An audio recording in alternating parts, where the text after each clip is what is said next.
Baik. Bismillahirrahmanirrahim. Assalamualaikum warahmatullahi wabarakatuh.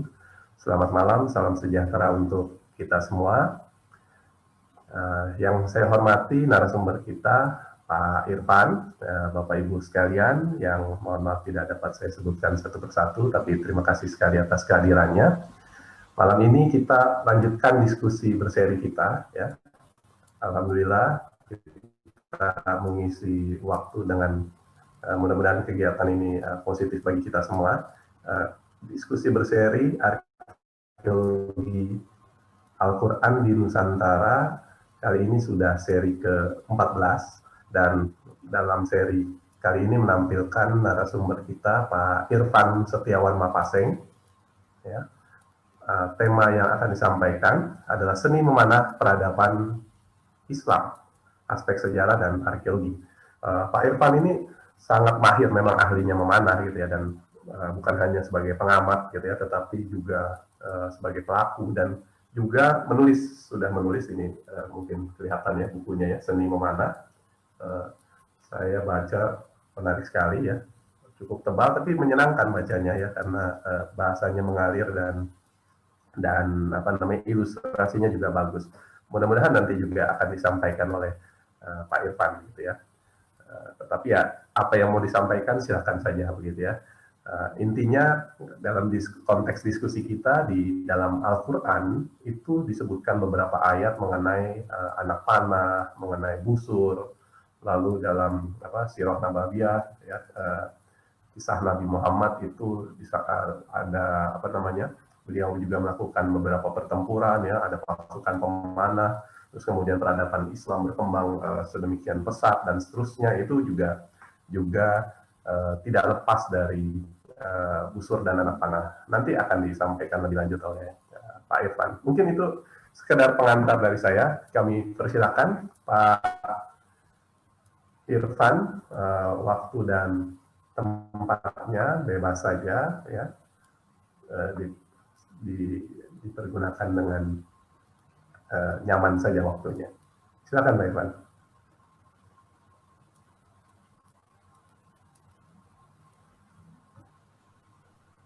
Baik. Bismillahirrahmanirrahim. Assalamualaikum warahmatullahi wabarakatuh. Assalamualaikum warahmatullahi wabarakatuh. Alhamdulillahirabbil alamin. Allahumma shalli ala Muhammad wa ala ali Muhammad.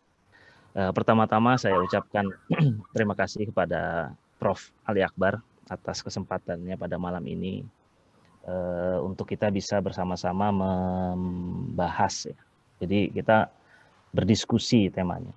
Karena ini tema lama tapi baru tapi lama gitu. Karena sebenarnya sebagai bagian tradisi peradaban Islam yang hilang kemudian muncul lagi. Nah, khususan saya mengucapkan terima kasih banyak pada Prof. Ali Akbar nih yang setelah memberikan pengantar terhadap buku saya, yang memberikan pandangan dari aspek-aspek lain, karena memang ini datangnya kan dari peradaban Islam.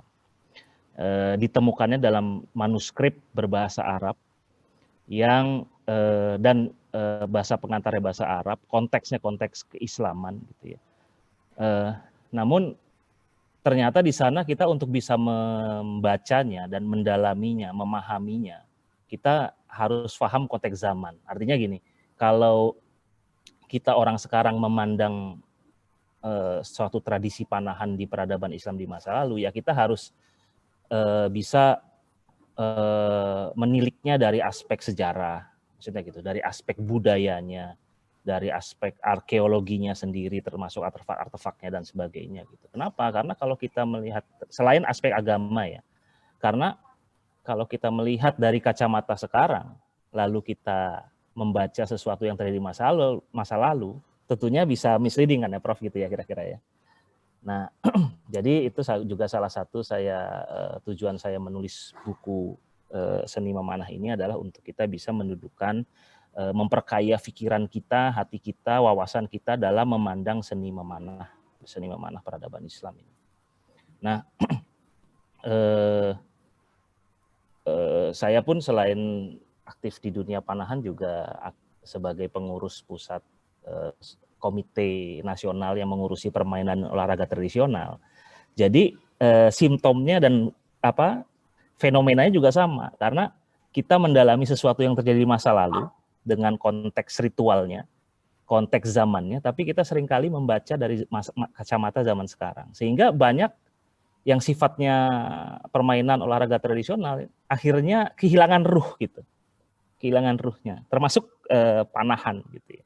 Nah, makanya kita di sini sekarang ingin membahas seni memanah dari berbagai aspek, gitu ya. Terutama yang paling utama adalah dalam aspek sejarah dan arkeologinya. Artinya adalah kalau ini terjadi di masa lalu, di masa sekarang, itu apa aja sih yang bisa dilihat seperti itu, termasuk yang ada di permukaan tanah dan yang ada di dalam tanah gitu, karena ini terjadi di masa lalu gitu. Nah, untuk memulai saya boleh izin share screen ya, Prof? Ya, silakan. Ya. Baik, biar sambil mendengar sambil melihat jadi lebih mudah mencerna gitu ya, mudah-mudahan ya. Nah, jadi apa yang ingin kita bahas adalah berdasarkan apa yang saya tulis dalam buku saya. Jadi pertama-pertama adalah dalam memahami seni memanah ini, seperti saya bilang tadi di awal, bahwa kita harus melihat dari berbagai aspek. Kenapa? Karena ini terjadi di masa lalu. Kita harus tahu konsep zamannya, gitu ya. Konsep zaman. Artinya di situ meliputi adalah tadi selain aspek keagamaan yang tentunya kita semua familiar zaman ini ya, terkait sunnahnya Rasulullah SAW dalam berbagai hadis-hadis sahih dan kitab-kitab hadis yang 6 tentang seni memanah gitu. Dan juga pembahasan-pembahasan para ulama dari zaman ke zaman yang menyinggung masalah ini di zamannya ya, ketika memanah ini menjadi bagian dari peradaban Islam dengan rekat gitu ya. Nah, namun kita harus memahami juga skup, ruang lingkupnya gitu ya. Nah, ruang lingkup yang pertama yang harus kita pahami adalah lingkup kewalayahan. Sebenarnya yang disebut seni memanah peradaban Islam itu dipakainya di mana aja sih? Sehingga kita tahu skupnya ya. Jadi sudah kita ketahui bahwa Islam itu berkembang dari Arabia ya, secara etnis dulu di Arabia, kemudian berkembang ke berbagai wilayah, termasuk akhirnya pada abad ke-13 hingga abad ke-15 gitu ya, terjadi Islamisasi di Indonesia gitu ya, dan berbagai tempat yang lain. Gitu. Ya artinya dari skup wilayah ini adalah seni memanah ini adalah suatu ilmu yang digunakan oleh untuk berbagai kepentingan ya, oleh berbagai pihak dari daulah hingga rakyat jelata gitu ya, untuk berbagai kepentingan gitu. Dari lokasinya adalah kalau kita lihat di peta ini, dari sisi barat di wilayah Maghrib dan Andalus gitu ya, Spanyol sekarang Andalusia, hingga di timur hingga India dan meloncat ke Indonesia gitu ya. Di selatan dari wilayah Afrika Tengah gitu ya, bahkan Afrika Tengah di wilayah Zanzibar, Swahili, hingga di utara sampai ke wilayah Siberia ya. Siberia itu dulu adalah, ya ini sekedar informasi aja, Siberia itu dari nama dulu ada Kekhanan Siberi Isbir gitu namanya, Siberia. Jadi itu dulu itu wilayah daulah Islam tuh, bagian dari Kekhanan Mongol Raya yang kemudian pada masuk Islam. Gitu. Jadi dulu tuh wilayah itu seperti itu. Dan yang kedua adalah ruang lingkup periode, artinya ruang lingkup waktu. Gitu. Waktunya sampai kapan? Kalau dalam hal ini saya batasi dari zaman ketika Rasulullah SAW menjadi pemimpin ya di Daulah Madinah. Artinya Rasulullah SAW memimpin suatu negara tersendiri. Ya, artinya berdirinya Daulah Madinah yang kemudian berkembang dari wilayahnya tadinya sifatnya city state, artinya atau negara kota di Madinah, berkembang menguasai Arabia gitu ya, dan ketika Rasulullah wafat diikuti oleh penerusnya, pemimpin terusnya yang disebut mendapat yang gelarnya adalah Khalifatur Rasulullah gitu, dan khalifah setelahnya. Dan hingga zaman dinasti Utsmaniyah runtuh tahun 1922. Ini konteksnya kalau kita ngomong apa konsep ruang lingkup wilayah dan periodenya. Lalu kita juga harus bisa menilik dari etnisitas. Ini penting ya. Ini penting untuk kita memahami konsep etnisitas. Karena apa? Karena seni memanah ini bukan secara praktik itu bukan wahyu. Ya. Tidak ada wahyu yang menyebutkan memanah harus seperti ini menggunakan ini, gitu ya. Dalam ayat Al-Quran pun tidak ada. Tapi ini adalah produk pemikiran manusia, ya, hasil budaya manusia yang kemudian ternyata punya manfaat, ya, dalam motivasi keagamaan. Konteksnya dalam waktu itu adalah penyebaran wilayah dalam konteks peperangan, menyebar wilayah. Makanya hadis-hadis dalam yang sangat banyak tentang memanah adalah dalam konteks itu, dalam konteks militer. Jadi kenapa? Nanti ada penjelasannya dan itu dari hadis itu sendiri. Kenapa memanah menjadi ini? Jadi kita harus memahami dulu. Ketika Rasulullah SAW berkuasa di Madinah, ya, dan kemudian hingga zaman Khalifah Abu Bakar As-Siddiq radhiyallahu anhu, yang namanya agama Islam itu ya secara etnis adalah Arab, gitu ya. Lalu ketika terjadi ekspansi di zaman Khalifah Abu Bakar di tahun terakhirnya yang diteruskan oleh Khalifah Umar dan khalifah-khalifah setelahnya, etnis-etnis lain itu masuk ke dalam peradaban Islam, gitu ya. Yang pertama adalah etnis Mesopotamia, artinya orang Irak yang waktu itu dikuasai oleh Persia. Jadi Mesopotamia Persia, gitu ya. Yang juga memiliki dalam konteks ini ya, memiliki tradisi memanah yang kuat selama ratusan bahkan ribuan tahun. Lalu ke arah barat itu ke suku-suku atau bangsa-bangsa dari Levant, yaitu bangsa Aram, bangsa Palestina dan sebagainya. Itu bukan bangsa Arab. Yang kemudian dia terarabisasi sehingga menjadi orang Arab. Termasuk orang-orang Coptik, yaitu orang-orang Koptik, orang-orang Mesir, sehingga orang Berber dan Visigot di barat. Dan kemudian dari wilayah Persia di timur ke orang Sin, gitu ya, bangsa-bangsa di Khwarazm, Sogdia yang sebenarnya juga satu rumpun dengan orang Persia, gitu ya. Dan akhirnya bertemu dengan orang-orang Turki di utara. Orang-orang Turki itu aslinya adalah di Asia Tengah, gitu ya, di atas Laut Kaspia, gitu ya. Nah, ini adalah 4 suku yang saya tuliskan di sini adalah Arab, Persia, Turki, dan orang-orang Levant dan Coptik atau Mesir dan Syam yang Yunanisasi atau Bizantium ya disebutnya. Inilah yang nantinya menjadi pondasi dasar ilmu memanah yang disebut peradaban Islam itu, gitu ya. Pertama kita membahas orang Arab. Gitu ya. Jadi bangsa Arab ini memang memang dari semenjak zaman Nabi Ismail adalah punya tradisi memanah. Kenapa wilayah Timur Tengah dan juga akhirnya wilayah Asia Tengah ini menghasilkan tradisi memanah?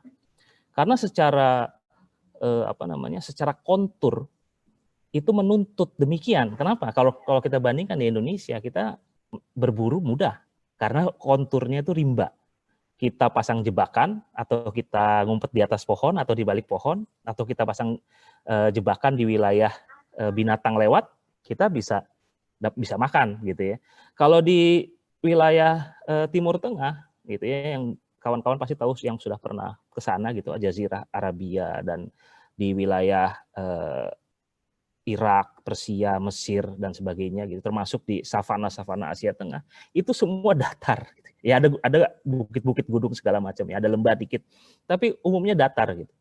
Sehingga kita untuk berburu itu ya jarak pandangnya nggak bisa jauh, gitu, dan buruan kita bisa melihat kita juga, gitu. Sehingga butuh senjata jarak jauh untuk bisa menangkap buruan kita. Nah, itulah mengapa di suku-suku inilah ilmu memanah itu berkembang, gitu ya. Yang di kemudian hari ketika masuk ke Indonesia, apa sih yang konteksnya yang sama? Itu digunakan oleh banyak pelaut. Jadi di Indonesia ini dahulu seni memanah awalnya itu digunakan oleh para perlindungan kapal sebagai kepentingan maritim gitu. Karena punya sifat kontur yang sama. Nah, bagi bangsa Arab, jadi bangsa Arab ini semenjak Nabi Ismail sudah menjadi ahli memanah. Seperti hadis Rasulullah SAW yang mengatakan bahwa ketika melihat Bani Aslam, dua kubu Bani Aslam sedang mengadu memanah, beliau mengatakan, memanahlah kalian karena sesungguhnya nenek moyang kalian, maksudnya nenek moyang bangsa Arab itu Nabi Ismail adalah ahli memanah. Artinya, memanah ini adalah turun-temurun sudah di bangsa Arab. Termasuk juga keluarga Rasulullah. Jadi kalau kita sekarang berpikir kita baru kenal panahan umur berapa nih, 20, 30, 40 gitu ya. Baru-baru dalam 10 tahun terakhir atau 5 tahun terakhir gitu ya. Nah, bagi Rasulullah SAW, memanah itu ya bagian keluarganya. Bagian peri kehidupannya. Seperti di Tarikh At-Tabari disebutkan bahwa kakeknya Rasulullah SAW yang bernama Abdul Muttalib itu ahli memanah. Dari semenjak kecil beliau ahli memanah. Dulu ahli memanah di Madinah ketika sebelum diboyong oleh pamannya yang bernama Muttalib, sehingga namanya Abdul Muttalib, sehingga mana. Pamannya Rasulullah, Hamzah ahli memanah. Ya, pamannya beliau pun yang lain, Al-Abbas juga memanah. Sepupunya Ali bin Abi Thalib, Abdullah bin Abbas pun memanah. Bahkan pembantunya beliau, Anas bin Malik pun juga ahli memanah. Gitu. Bahkan disebutkan Anas bin Malik biasa mengadu panahan bersama putra-putranya, gitu. Dan putra-putranya selalu kalah. Gitu ya. Nah, jadi begitu kita memandang bangsa Arab dahulu ya. Kalau sekarang mungkin konteksnya sudah berbeda atau mungkin sudah terlupakan. Bangsa Persia pun juga sama. Semenjak bangsa Persia sebelum zaman dinasti Sasaniyah ya, bahkan zaman-zaman sebelumnya ya, dinasti Akhemia gitu, Parsia itu ahli-ahli memanah. Dan ras Persia ini adalah ras Arya. Jadi yang satu ras dengan orang-orang India Hindu gitu ya, satu ras gitu. Dan sama-sama ahli memanah gitu. Yang di kemudian hari ras Arya Indo-Arya yang dari India ini datang ke Indonesia gitu, membawa tradisi memanah gitu ya. Nah, termasuk orang-orang Turki dan orang-orang ini. Nah, etnisitas ini harus kita pahami sebagai pondasi nanti di selanjutnya bagaimana memanah ini akhirnya terstandarisasi dan dibakukan. Di zaman kapan? Itu di zaman dinasti Abbasiyah, sebagaimana ilmu-ilmu lain termasuk seperti ilmu fikih, ulama-ulama fikih itu, imam fikih ya hidup di zaman Abbasiyah gitu, ketika itu dibakukan, karena disitulah zamannya ketika kejayaan ilmu pengetahuan Islam, ilmu pengetahuan di peradaban Islam ya di zaman Abbasiyah dengan adanya Baitul Hikmah dan sebagainya. Nah, lalu, nah ini apa sih sebenarnya yang menjadikan motivasi aktivitas memanah dalam peradaban Islam gitu ya. Nah, kalau secara mendasar ada dua. Yang pertama adalah ya tadi seperti saya sebutkan bahwa bagian memanah ini bagian dari tradisi bangsa-bangsa etnis-etnis yang pertama kali memasuki Islam gitu ya. Termasuk bangsa Arab gitu ya. Yang kemudian bangsa Persia, kemudian bangsa Sogdia tadi, bangsa Turki, bangsa Persia, bangsa Mesir gitu ya. Mesopotamia. Jadi istilahnya ini suatu tradisi budaya yang kemudian didorong oleh motivasi keagamaan gitu ya. Seperti ada saya pernah baca di suatu jurnal sejarah gitu ya, disebutkan yang melaporkan kalau tidak salah ini Al-Khwarizmi kalau misalnya. Beliau Al-Khwarizmi yang ahli matematika juga beliau seorang ahli etnografi gitu. Beliau mengatakan bahwa orang Turki ini bangsa-bangsa Turki Asia Tengah ketika mereka masuk Islam ada dua motivasinya. Ketika dia menemukan bahwa memanah ini mendapat dorongan dalam agama Islam karena memanah adalah tradisinya mereka, sehingga mereka begitu mencintai agama Islam karena ada itu, bahwa bagian dari tradisinya dia menjadi suatu yang penting dalam agama Islam gitu. Kedudukannya sebagai sunnah gitu ya, yang dianjurkan Rasulullah SAW. Nah, yang kedua adalah tadi seperti saya sebutkan bahwa manah ini adalah dalam konteks anjuran atau sunnah Rasulullah SAW. Dan ini sangat banyak gitu ya, manfaatnya gitu. Kenapa disunahkan sih sebenarnya? Ya pasti ada manfaatnya gitu. Yang pertama adalah sebagai sarana membina kekuatan fisik dan mental gitu ya. Seperti hadis yang paling sering kita dengar, ketahuilah bahwa kekuatan adalah memanah. Sampai 3 kali Rasulullah menyebut demikian. Lalu sebagai sarana pelestarian budaya gitu. Ketika Rasulullah mengatakan memanahlah wahai Bani Ismail karena sesungguhnya nenek moyang kalian adalah memanah. Itu sama saja ketika mengatakan bahwa ini nenek moyang, ini tradisi kita, maka harus kita lestarikan tradisi kita. Gitu. Konteks ini kesukuan ketika Rasulullah mengatakan ini. sebagai orang Arab, sebagai keturunan Nabi Ismail, gitu ya. Bahwa nenek moyang kita ahli memanah, ya kita juga harus ahli memanah. Jadi konteksnya kesukuan, artinya pelestarian budaya. Yang ketiga adalah ya sebagai pastime gitu, sebagai entertainment, sport, sebagai olahraga dan permainan. Gitu. Dan inilah motivasi yang membentuk di peradaban di saat itu ya. Nah, lalu fungsinya apa? Fungsinya apa? Nah, fungsi ini disebutkan oleh Rasulullah dalam hadis-hadis beliau ya, dalam riwayat mengatakan. Yang pertama adalah memanah ini di zaman dahulu punya 4 fungsi yang utama. Yang pertama adalah sebagai penunjang militer. Ini yang paling utama. Ya. Berbagai hadis konteksnya di sana, gitu ya. Bahwa konteksnya adalah dalam konteks fisabilillah, gitu, jihad fisabilillah. Kalau ibadah wajibnya jihad fisabilillah, maka sunnahnya adalah memanah untuk agar ini meraih kemenangan. Jadi sebenarnya konteksnya seperti itu. Konteks sunnahnya teman wajibnya di mana sih? Ya teman wajibnya adalah dalam konteks itu ya. Dalam konteks zamannya seperti itu. Jadi ini yang saya sebutkan tadi. Kenapa memanah itu jadi statusnya menjadi sunnah dalam konteks peperangan? Karena ini ada hadisnya dari Asim bin Sabit. Jadi ketika menjelang perang Badar, para petinggi Madinah, Rasulullah mengumpulkan para sahabat untuk berdiskusi bagaimana strategi berperang, dan ditanyakan kepada Asim bin Sabit yang juga adalah seorang ahli berperang, gitu ya. Nah, dikatakan bahwa jika musuh masih jauh ya kita panahin, mendekat ya kita tombakin, ketika sudah dekat lagi kita ya 1 lawan 1 main pedang.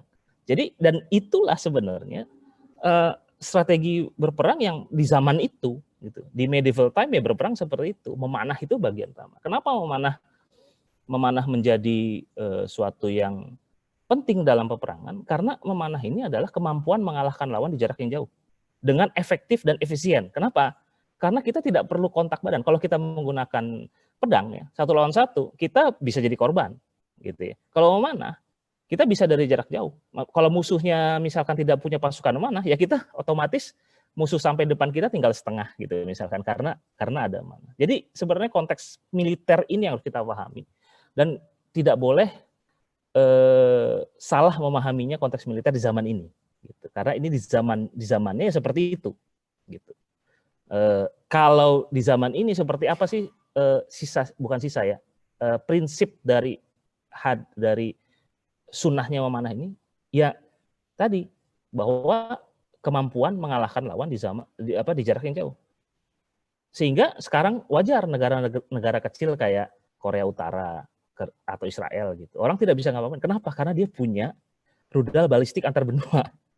Yang sebenarnya itulah prinsipnya dari yang Rasulullah SAW memanah itu, kemampuan mengalahkan lawan di jarak yang jauh dengan efektif dan efisien. Itulah prinsip memanah. Kenapa? Akhirnya dia punya kedudukan dalam peradaban Islam sampai akhirnya ditemukan senapan api, gitu ya. Nah, yang kedua adalah sebagai sarana mencari nafkah berburu. Sangat banyak sekali hadis-hadis tentang pertanyaan-pertanyaan para sahabat bagaimana adab tata krama yang Islami ketika berburu, gitu, mengucap Bismillah dan sebagainya. Dan ini menunjukkan bahwa itu salah satu fungsinya di zaman itu. Yang ketiga adalah sebagai sarana olahraga dan hiburan, gitu ya. Nah, yang keempat dia menjadi sarana edukasi dan ritual. Ritual itu maksudnya apa? Jadi ada di beberapa suku-suku yang pernah saya baca di dalam peradaban Islam. Jadi ketika orang puber, ya dia harus bisa memanah. Seperti di beberapa suku-suku Turki, gitu ya. Kalau kita pernah mungkin nonton film Ertugrul atau sebagainya, gitu. Itu mungkin ada scene-scene seperti itu. Nah, itu salah satunya seperti itu. Jadi sama kayak mungkin di Indonesia sekarang anak sampai puber dia harus misalkan minimal menguasai 1 jurus silat, gitu ya. Nah, di sana sama, jadi seperti itu. Jadi ini sebagian dari ritual, terutama keluarga raja. Ketika dia sudah menjadi pangeran di beberapa tempat, gitu ya. Ketika dia pangeran, dia tuh harus menguasai ilmu furusiah. Yang utamanya adalah memanah. Jadi dia harus mahir memanah. Makanya tidak heran kalau kita menonton beberapa film-film dari berbasiskan sejarah, biasanya kalau ngomongin pangeran, pasti pangerannya ada scene-nya dia lagi memanah. Karena itu sebenarnya dari konteks sejarahnya itu adalah bagian ritual. Kalau seorang diangkat menjadi putra mahkota, dia harus memiliki ilmu furusiah, artinya ilmu kesatriaan, yang utamanya adalah memanah. Nah, itu fungsi memanah dalam peradaban Islam selama 1300 tahun, ya seperti itu. empat ini. Ada kalanya lengkap semua, ada kalanya hanya beberapa saja. Yang ketika di masa-masa akhir ya cuma nomor 3 aja memanah itu. Hanya sebagai hiburan, pastime aja. Gitu ya, di masa-masa akhir Bani Utsmaniyah. Nah, kita tadi menyinggung tentang seni furusia. Apa sih sebenarnya seni furusia? Furusia ini adalah seni kesatriaan. Siapa yang menetapkan dalam peradaban Islam? Ya, yang pertama adalah ditetapkan oleh para sahabat Rasulullah SAW dan para sahabat ketika bagaimana beliau melakukan code of conduct dalam konteks kemiliteran. Bagaimana beliau menunjukkan adab dan akhlak yang mulia walaupun beliau mahir dalam ilmu peperangan gitu ya. Sehingga seorang bisa menahan diri ketika menahan diri, nah dan menjalankan tugasnya dengan sadar dan sehat bahwa itu dengan objektif, tidak ada unsur subjektif. Seperti yang sering kita dengar riwayat ketika Ali bin Abi Thalib hendak menebas lawannya, tiba-tiba dia diludahi gitu ya. Dan beliau menahan diri karena beliau memahami. Dan itulah sebenarnya yang berbicara di sana adalah adab dan akhlak dalam seni kesatriaan. Kalau orang tidak punya itu ya barbar. Dia tidak bisa memisahkan itu. Dan inilah seni. Nah, seni kesatriaan ini menjadi lembaga yang formal ketika di Khalifah Al-Mansur, zaman Khalifah kedua Abbasiyah. Jadi beliau mewajibkan bahwa di semua pusat pemerintahan gitu ya, yang waktu itu monarki gitu ya. Artinya amir-amir pun juga keturunan, semua harus memiliki pelatihan pendidikan furusia, kesatriaan. Yang sebenarnya itu menyambung sampai tradisi sekarang. Kalau kita lihat di seluruh dunia zaman sekarang, yang namanya keluar putra mahkota atau keluarga kerajaan laki-laki pasti disekolahkan di sekolah militer. Gitu. Ini sebenarnya berasalnya dari situ, dari untuk intinya apa? Untuk menciptakan para pemimpin-pemimpin yang selanjutnya yang sempurna, artinya fisik dan mentalnya serta hati dan pikirannya bagus gitu ya. Nah, oleh karena itulah dalam furusiah ada dua jenis. Yang pertama furusiah nabilah, yang kedua furusiah harbiah. Furusiah harbiah adalah furusiah keprajuritan, pelatihan kesatriaan yang dinyam oleh para prajurit. Sedangkan nabilah adalah artinya bangsawan. Jadi yang diajarkan di istana-istana, yang diwajibkan kepada para putra mahkota, para pangeran, para bangsawan, calon adipati dan sebagainya gitu ya. Ya kalau sekarang apa ya pendidikan seperti itu? Kayaknya nggak ada ya. Lemhanas kan cuman fisiknya dikit aja gitu. Itu dulu seperti itu. Jadi orang mau jadi pemimpin ya mahir fisik, mahir batin, mahir pikiran gitu ya. Soleh dan punya skill di sebuah bidang gitu. Nah, inilah sarana pendidikan. Nah, apa sih furusiah itu? Furusiah itu yang paling utama adalah seni menunggang kuda, bermain tombak, bermain pedang, dan yang utama adalah memanah gitu ya. Intinya memanah. Dan ini keempat skill fisik ini tidak akan lengkap menjadi ksatria ketika seorang tidak mempunyai adab dan akhlak sebagai pedoman ksatria gitu ya. Bahwa dia menjadi seorang gentleman lah istilahnya gitu ya. Dia menghormati wanita ya, dia tidak semena-mena terhadap orang, dia membela orang lemah gitu dan sebagainya. Dan pokoknya idealisme seorang ksatria gitu ya.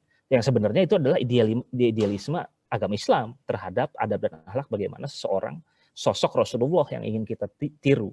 Bagaimana beliau adalah seorang pemimpin yang cerdas gitu dan agresif ketika dibutuhkan, tapi beliau pun juga seorang yang dermawan gitu, seorang yang baik hati gitu. Nah, itulah idealisme yang ingin dibangun gitu. Dan sangat banyak sekali idealisme yang dibentuk sepanjang sejarah peradaban Islam gitu ya, terkait dengan image kekesatriaan ini. Nah, kembali ke seni memanah ya. Kenapa sih ilmu seni memanah baru terstandarisasi, terbakukan di zaman Abbasiyah gitu ya? Karena ada 4 alasan yang membuat itu memungkinkan gitu ya. Sebelumnya, bagaimana sih seni memanah sebelum Abbasiyah ini? Seni memanah sebelumnya itu beredar di kalangan kabilah-kabilah gitu ya. Jadi kalau zaman Rasulullah, nggak semua kabilah itu ahli memanah. Nah, ketika membutuhkan korps memanah gitu ya, beliau memanggil seperti Bani Aslam, Bani Tamim, Bani Hawazin, Bani Asad gitu. Beliau panggil gitu ya untuk ikut berperang kalau dibutuhkan dari korps memanah gitu ya. Dan di zaman Umayyah pun juga sama. korps pemanah ini dicari gitu. Waktu itu ada korps Asawirah dari Khuzestan yang waktu di zaman konflik di zaman Khalifah Umar yang pertama pindah masuk Islam, dan itu menjadi korps pemanah berkuda, pemanah Faris ya, pemanah berkuda. Dan ada lagi korps pemanah dari Kaikan namanya, dari Sin dan Bukhara, yang sebenarnya ketika itu didapat ketika terjadi konflik di sana, para amirnya menemukan oh ternyata di klan di wilayah Bukhara ini ada yang ahli memanah. Kemudian mereka bawa dari Bukhara, dipindahin ke kota kalau nggak salah ke kota Wasit itu, di Irak ada kota namanya kota Wasit di dekat Basrah yang merupakan itu kota garnison gitu ya. Nah, ditaruh di sana gitu. Nah, itu dulu mengumpulkan tentara itu seperti itu. Kenapa? Karena di zaman itu, di zaman sebelum Abbasiyah, tentara itu sifatnya adalah citizen soldier. Jadi bukan tentara profesional, citizen soldier. Jadi berasal dari kabilah-kabilah. Ketika ada mobilisasi umum, dipanggillah itu, disebar semua rekruter datang semua membawa. Nah, di zaman Abbasiyah itu berubah, gitu ya. Yang pertama adalah driving force pembakuan ilmu seni memanah di sana adalah yang pertama adalah dinasti Abbasiyah adalah masa keemasan ilmu pengetahuan Islam, di mana semua ilmu pengetahuan dibakukan di sana, dari kedokteran, ilmu keagamaan, ilmu fikih. Ulama-ulama fikih itu yang 4 itu hidup di zaman Abbasiyah semua. Lalu ilmu-ilmu yang lain gitu ya, semua di zaman itu. Lalu yang kedua adalah Khalifah Al-Mansur, Khalifah kedua ya, membangun yang seperti saya sebutkan di awal tadi, fasilitas pelatihan kesatriaan dan mewajibkan semua anak keturunannya. Ada seorang pencatat sejarah namanya Al-Jahiz yang menyebutkan bahwa tidak ada keturunan Al-Abbas, maksudnya para khalifah-khalifah Abbasiyah yang tidak melalui pelatihan ini. Jadi semua khalifah-khalifah dari dinasti Abbasiyah dan keturunannya dan semuanya semua anggota keluarganya yang laki-laki semua melalui fasilitas pendidikan kesatriaan gitu ya, Furusiyah. Lalu terjadi standarisasi di sana karena tadi perubahan dari citizen soldier menjadi tentara profesional yang harus dididik secara terstandar gitu ya, sehingga di sana ilmu termasuk ilmu manah dibakukan. Lalu yang salah satu turut mendorong adalah terbentuknya sistem gulam atau sistem mamluk di zaman Khalifah Abbasiyah. Jadi konsep gulam atau mamluk ini atau tentara profesional lah disebutnya, walaupun sebenarnya berasal dari para budak atau orang-orang sebagian besar budak, walaupun ada sebenarnya orang-orang bebas juga masuk ke dalam sistem gulam ini yang kemudian dilatih kemiliteran. Nah, pelatihan ini harus distandarisasi gitu ya. Terutama konsep gulam ini, sistem gulam ini mulai diterapkan di Abbasiyah di zaman Khalifah Al-Mutasim ya, tahun 800-an. Al-Mutasim ini adalah putranya Harun ar-Rasyid. Lalu itu yang terjadi di sana. Nah, karena terjadi proses ini gitu ya, karena begitu kayanya seni memanah di zaman Abbasiyah itu, terutama ketika revolusi Abbasiyah ini, yang kemudian menghasilkan para ahli-ahli memanah gitu, yang berasal dari mana sebenarnya, yang akhirnya disebut imam-imam panahan. Sebenarnya mereka ini, beliau-beliau ini dari mana? Beliau-beliau ini adalah sebenarnya berasal dari Korps Khurasan yang menjadi tulang punggung Abbasiyah hingga munculnya sistem gulam gitu ya. Sebelum sistem gulam ada Korps Khurasan. Korps Khurasan ini adalah wilayah Khurasan di timur Persia yang merupakan tempat perpaduan antara tentara-tentara Arab, tentara-tentara Khulafaur Rasyidin yang berhasil menguasai Persia kemudian mendapat tanah di wilayah Khurasan. Kenapa mereka senang tinggal di Khurasan? Ada kesaksian bahwa Khurasan ini menyerupai tempat tinggalnya di Arabia, namun dengan keunggulan lebih banyak gitu. Makanya mereka senang mendapatkan tanah di wilayah Khurasan yang bergabung dengan pasukan Persia. Jadi perang terakhir Khulafaur Rasyidin melawan Persia itu terakhirnya di wilayah Khurasan, sehingga dan perdamaian terjadi di situ, sehingga tentaranya pada tinggal di sana. Nah, sehingga ilmu peperangannya termasuk ilmu manah menjadi kuat di Khurasan gitu ya. Sehingga itulah awalnya kenapa para imam-imam manah seperti yang mungkin sudah ada yang mendengar atau yang belum ya. Ada beberapa imam memanah yang terkenal adalah bernama Abu Hashim Al-Mawardi atau yang mengatakan Al-Bawardi dari kota Abiword gitu ya, di wilayah Khurasan. Ada Tahir Al-Balkhi dari kota Balkh, sekarang di wilayah Afghanistan, kota Balkh itu. Lalu ada Isa Aroqi yang sebenarnya berasal dari Korps Khurasan namun di kota Rokoh, ibu kotanya Harun ar-Rasyid. Jadi beliau ini pasukan Khurasan di zaman Harun ar-Rasyid. Gitu. Lalu ada Abdurrahman Tobari gitu yang berasal dari Tabaristan di utara, kemudian pun menjadi tentara di sana gitu ya. Lalu selain itu ada sebenarnya imam manah itu ada 10. Namun yang terkenal itu 4. Yang lainnya ada namanya Abul Fat Said As-Samarqandi. Ini di zaman Khalifah Al-Mutahdi. Jadi bapaknya ini adalah seorang gulam gitu. Dan menjadi asisten pribadi Khalifah gitu. Anaknya jadi komandan Korps Khurasan yang namanya Abul Fat Said As-Samarqandi. Dan beliau ini salah satu yang menciptakan banyak-banyak teknik memanah, termasuk yang namanya teknik muhtalas itu diperkenalkan oleh beliau. Gitu ya.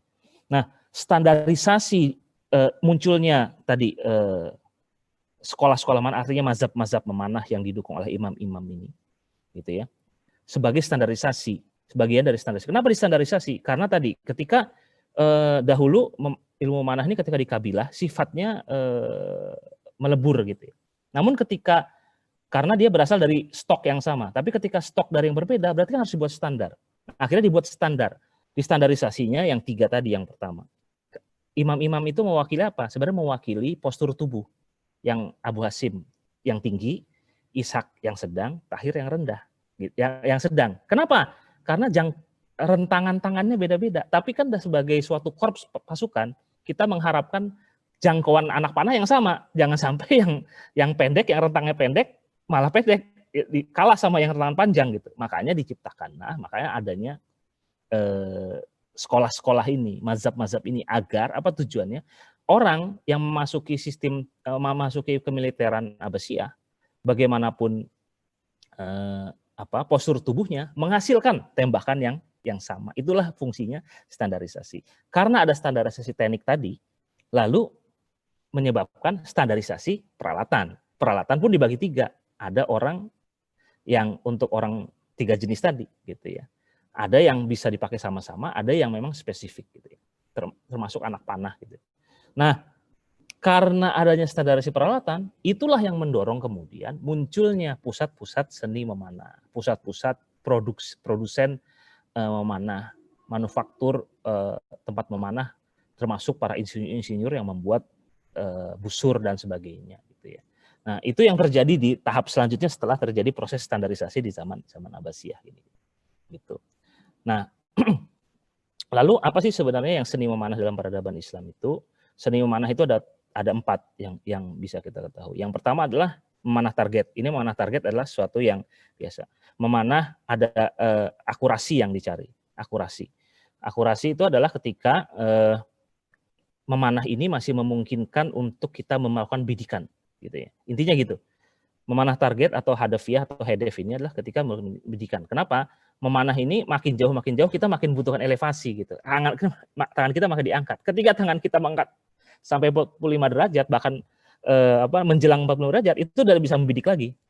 Sudah tidak bisa membidik lagi karena kita tidak bisa tangan kita sudah di atas gitu. Nah, itulah kemudian menjadi panahan jarak jauh namanya menzil gitu ya. Nah, tapi yang pertama adalah memanah target. Memanah target ini dahulu berapa meter jangkauannya? Dahulu adalah 180 atau 200 meter yang disebut apa? Golwah. Golwah itu adalah ya kalau bahasanya kita sejangkauan anak panah, ya itulah sebenarnya kata-kata sejangkauan anak panah. Jadi orang mau memanah paling jauh itu seberapa ketika dia masih bisa membidik gitu ya. Itu 180 meter. Lalu lebih dari itu ada yang namanya ketika elevasi makin ditinggikan itu namanya menzil. Menzil ini adalah manah jauh-jauhan. Dan ini menjadi salah satu akhirnya menjadi salah satu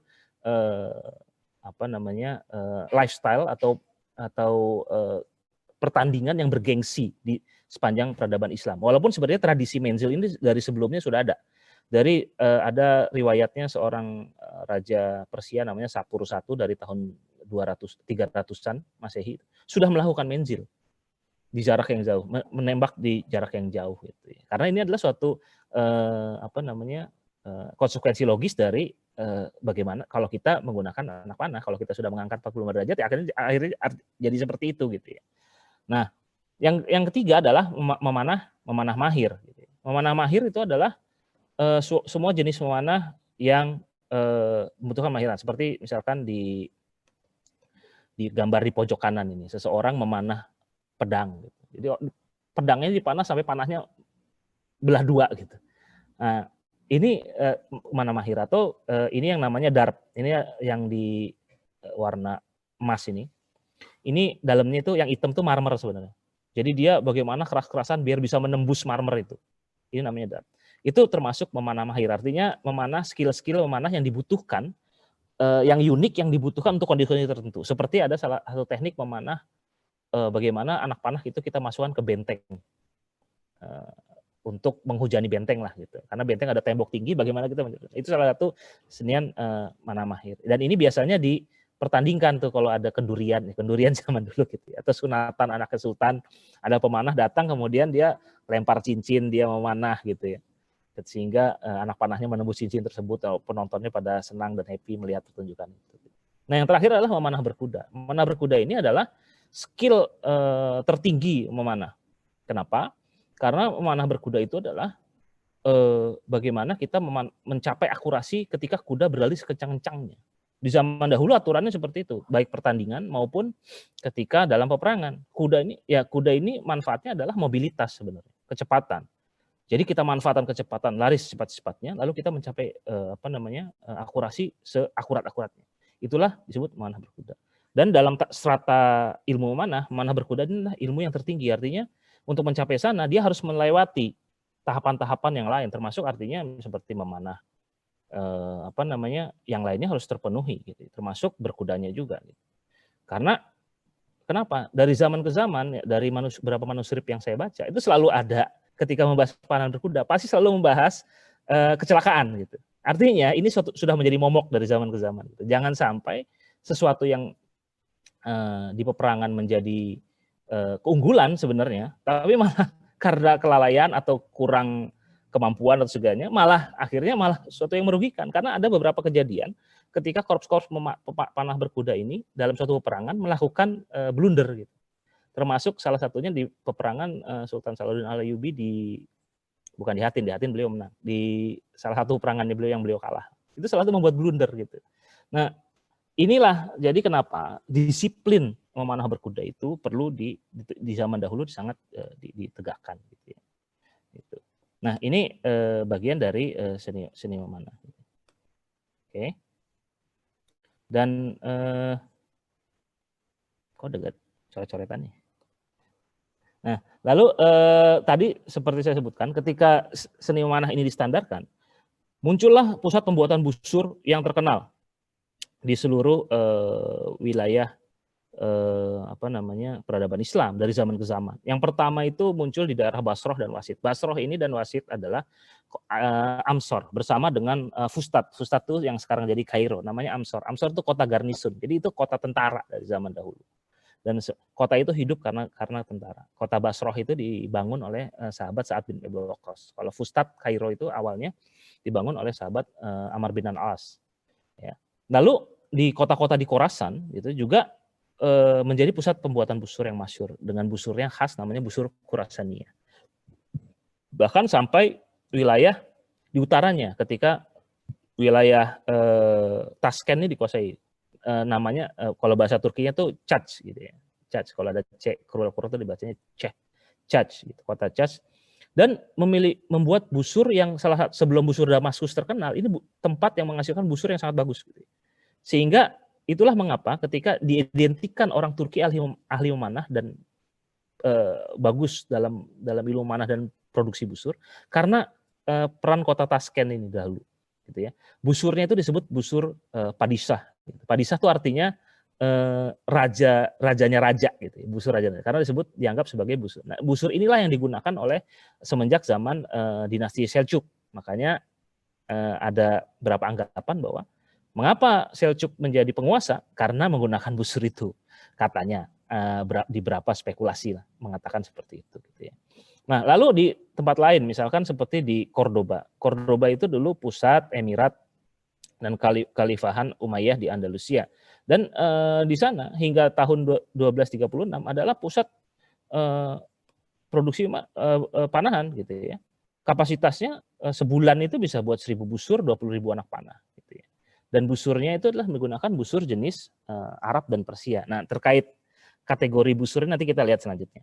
Nah, termasuk Gujarat. Gujarat itu termasuk tempat pembuatan busur dan anak panah. Dan New Delhi, Delhi itu adalah tempat pembuatan peralatan pendukung panahan.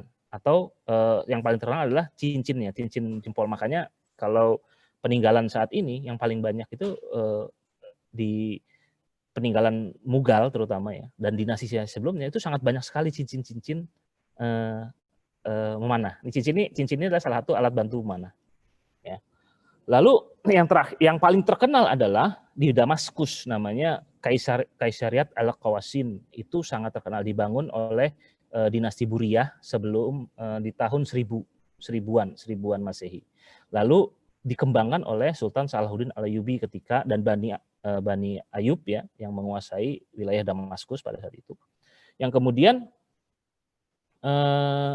sampai tahun 1517 ketika wilayah Damaskus dikuasai oleh Sultan Selim I dari Utsmani. Nah, ketika Utsman dikuasai, itu seluruh kawasan industri busur itu dipindahkan semua ke Istanbul. Ya, dipindahkan semua. Sehingga Istanbul lah yang menjadi pusat pusat produksi busur ya, pusat panahan peradaban Islam yang paling terakhir. Itulah kenapa di Istanbul sampai sekarang pun banyak peninggalan-peninggalannya gitu ya. Di zamannya di sana itu ada 200 toko lah, kios gitu ya, 200 kios dan 300 prajurit yang berurusan dengan pembuatan busur dan anak panah gitu ya. Dan berbagai macam ahli-ahlinya ada di sana. Dan ada korps khusus, korps JBJ namanya. Dan kepalanya namanya JBJ Base. Nah, itu yang membuat anak panah dan busur dan segala macam perlengkapannya. Dan disebutkan tahun 1511 itu jumlah anak panah yang dipasok oleh mereka korps ini itu sampai 780.000 anak panah ya, dalam 1 tahun. Jadi itu menunjukkan bagaimana produksi perbusuran ini masif. Kenapa? Ya karena memang di zaman ini adalah amunisi untuk peperangan gitu. Zamannya jadi wajar kalau sekarang mungkin pindad lah gitu. Jadi zaman dulu adalah seperti ini. Gitu. Nah, tadi saya sebutkan karena seni memanah ini dibakukan menjadi sekolah dan kemudian diturunkan dalam bentuk manuskrip dalam kitab-kitab, sehingga sangat banyak sekali kitab-kitab seni memanah dari zaman Abbasiyah gitu ya. Dan masing-masing imam itu, masing-masing sekolah itu menghasilkan kitab yang kemudian dipersatukan oleh yang imam keempat namanya Abdurrahman At-Tabari, dan dari bukunya Abdurrahman At-Tabari inilah yang kemudian berkembang menjadi buku-buku lain dari zaman ke zaman, dari zaman akhirnya zaman Seljuk, zaman Mamluk, Abbasiyah, Ayub, zaman Mughal, Utsmani dan sebagainya gitu ya. Intinya apa sih dari zaman-zaman? Intinya sebenarnya sama, membicarakan imam yang 4 tadi itu gitu. Dan ada yang ditambah-tambahkan sesuai dengan penyampai sebelumnya. Tapi intinya semua sama. Jadi artinya apa? Dari kebetulan kami di divisi riset Perkumpulan Panahan Berkuda Indonesia atau KPBI ya, kami memiliki sekitar 15-20 manuskrip digital dan asli gitu ya. Asli artinya bukan asli kopian gitu. Itu apa namanya? Ya intinya adalah dari semua yang ada itu dari berbagai zaman itu sama gitu ya. Walaupun secara bahasa beda-beda. Ada yang bahasa Arab, ada yang bahasa Persia, ada yang bahasa Turki gitu ya. Tapi intinya artinya apa? Ini adalah menunjukkan ini ilmu yang terstandarisasi, yang tersebar ke berbagai tempat, mungkin juga tersebar ke Indonesia gitu ya. Nah,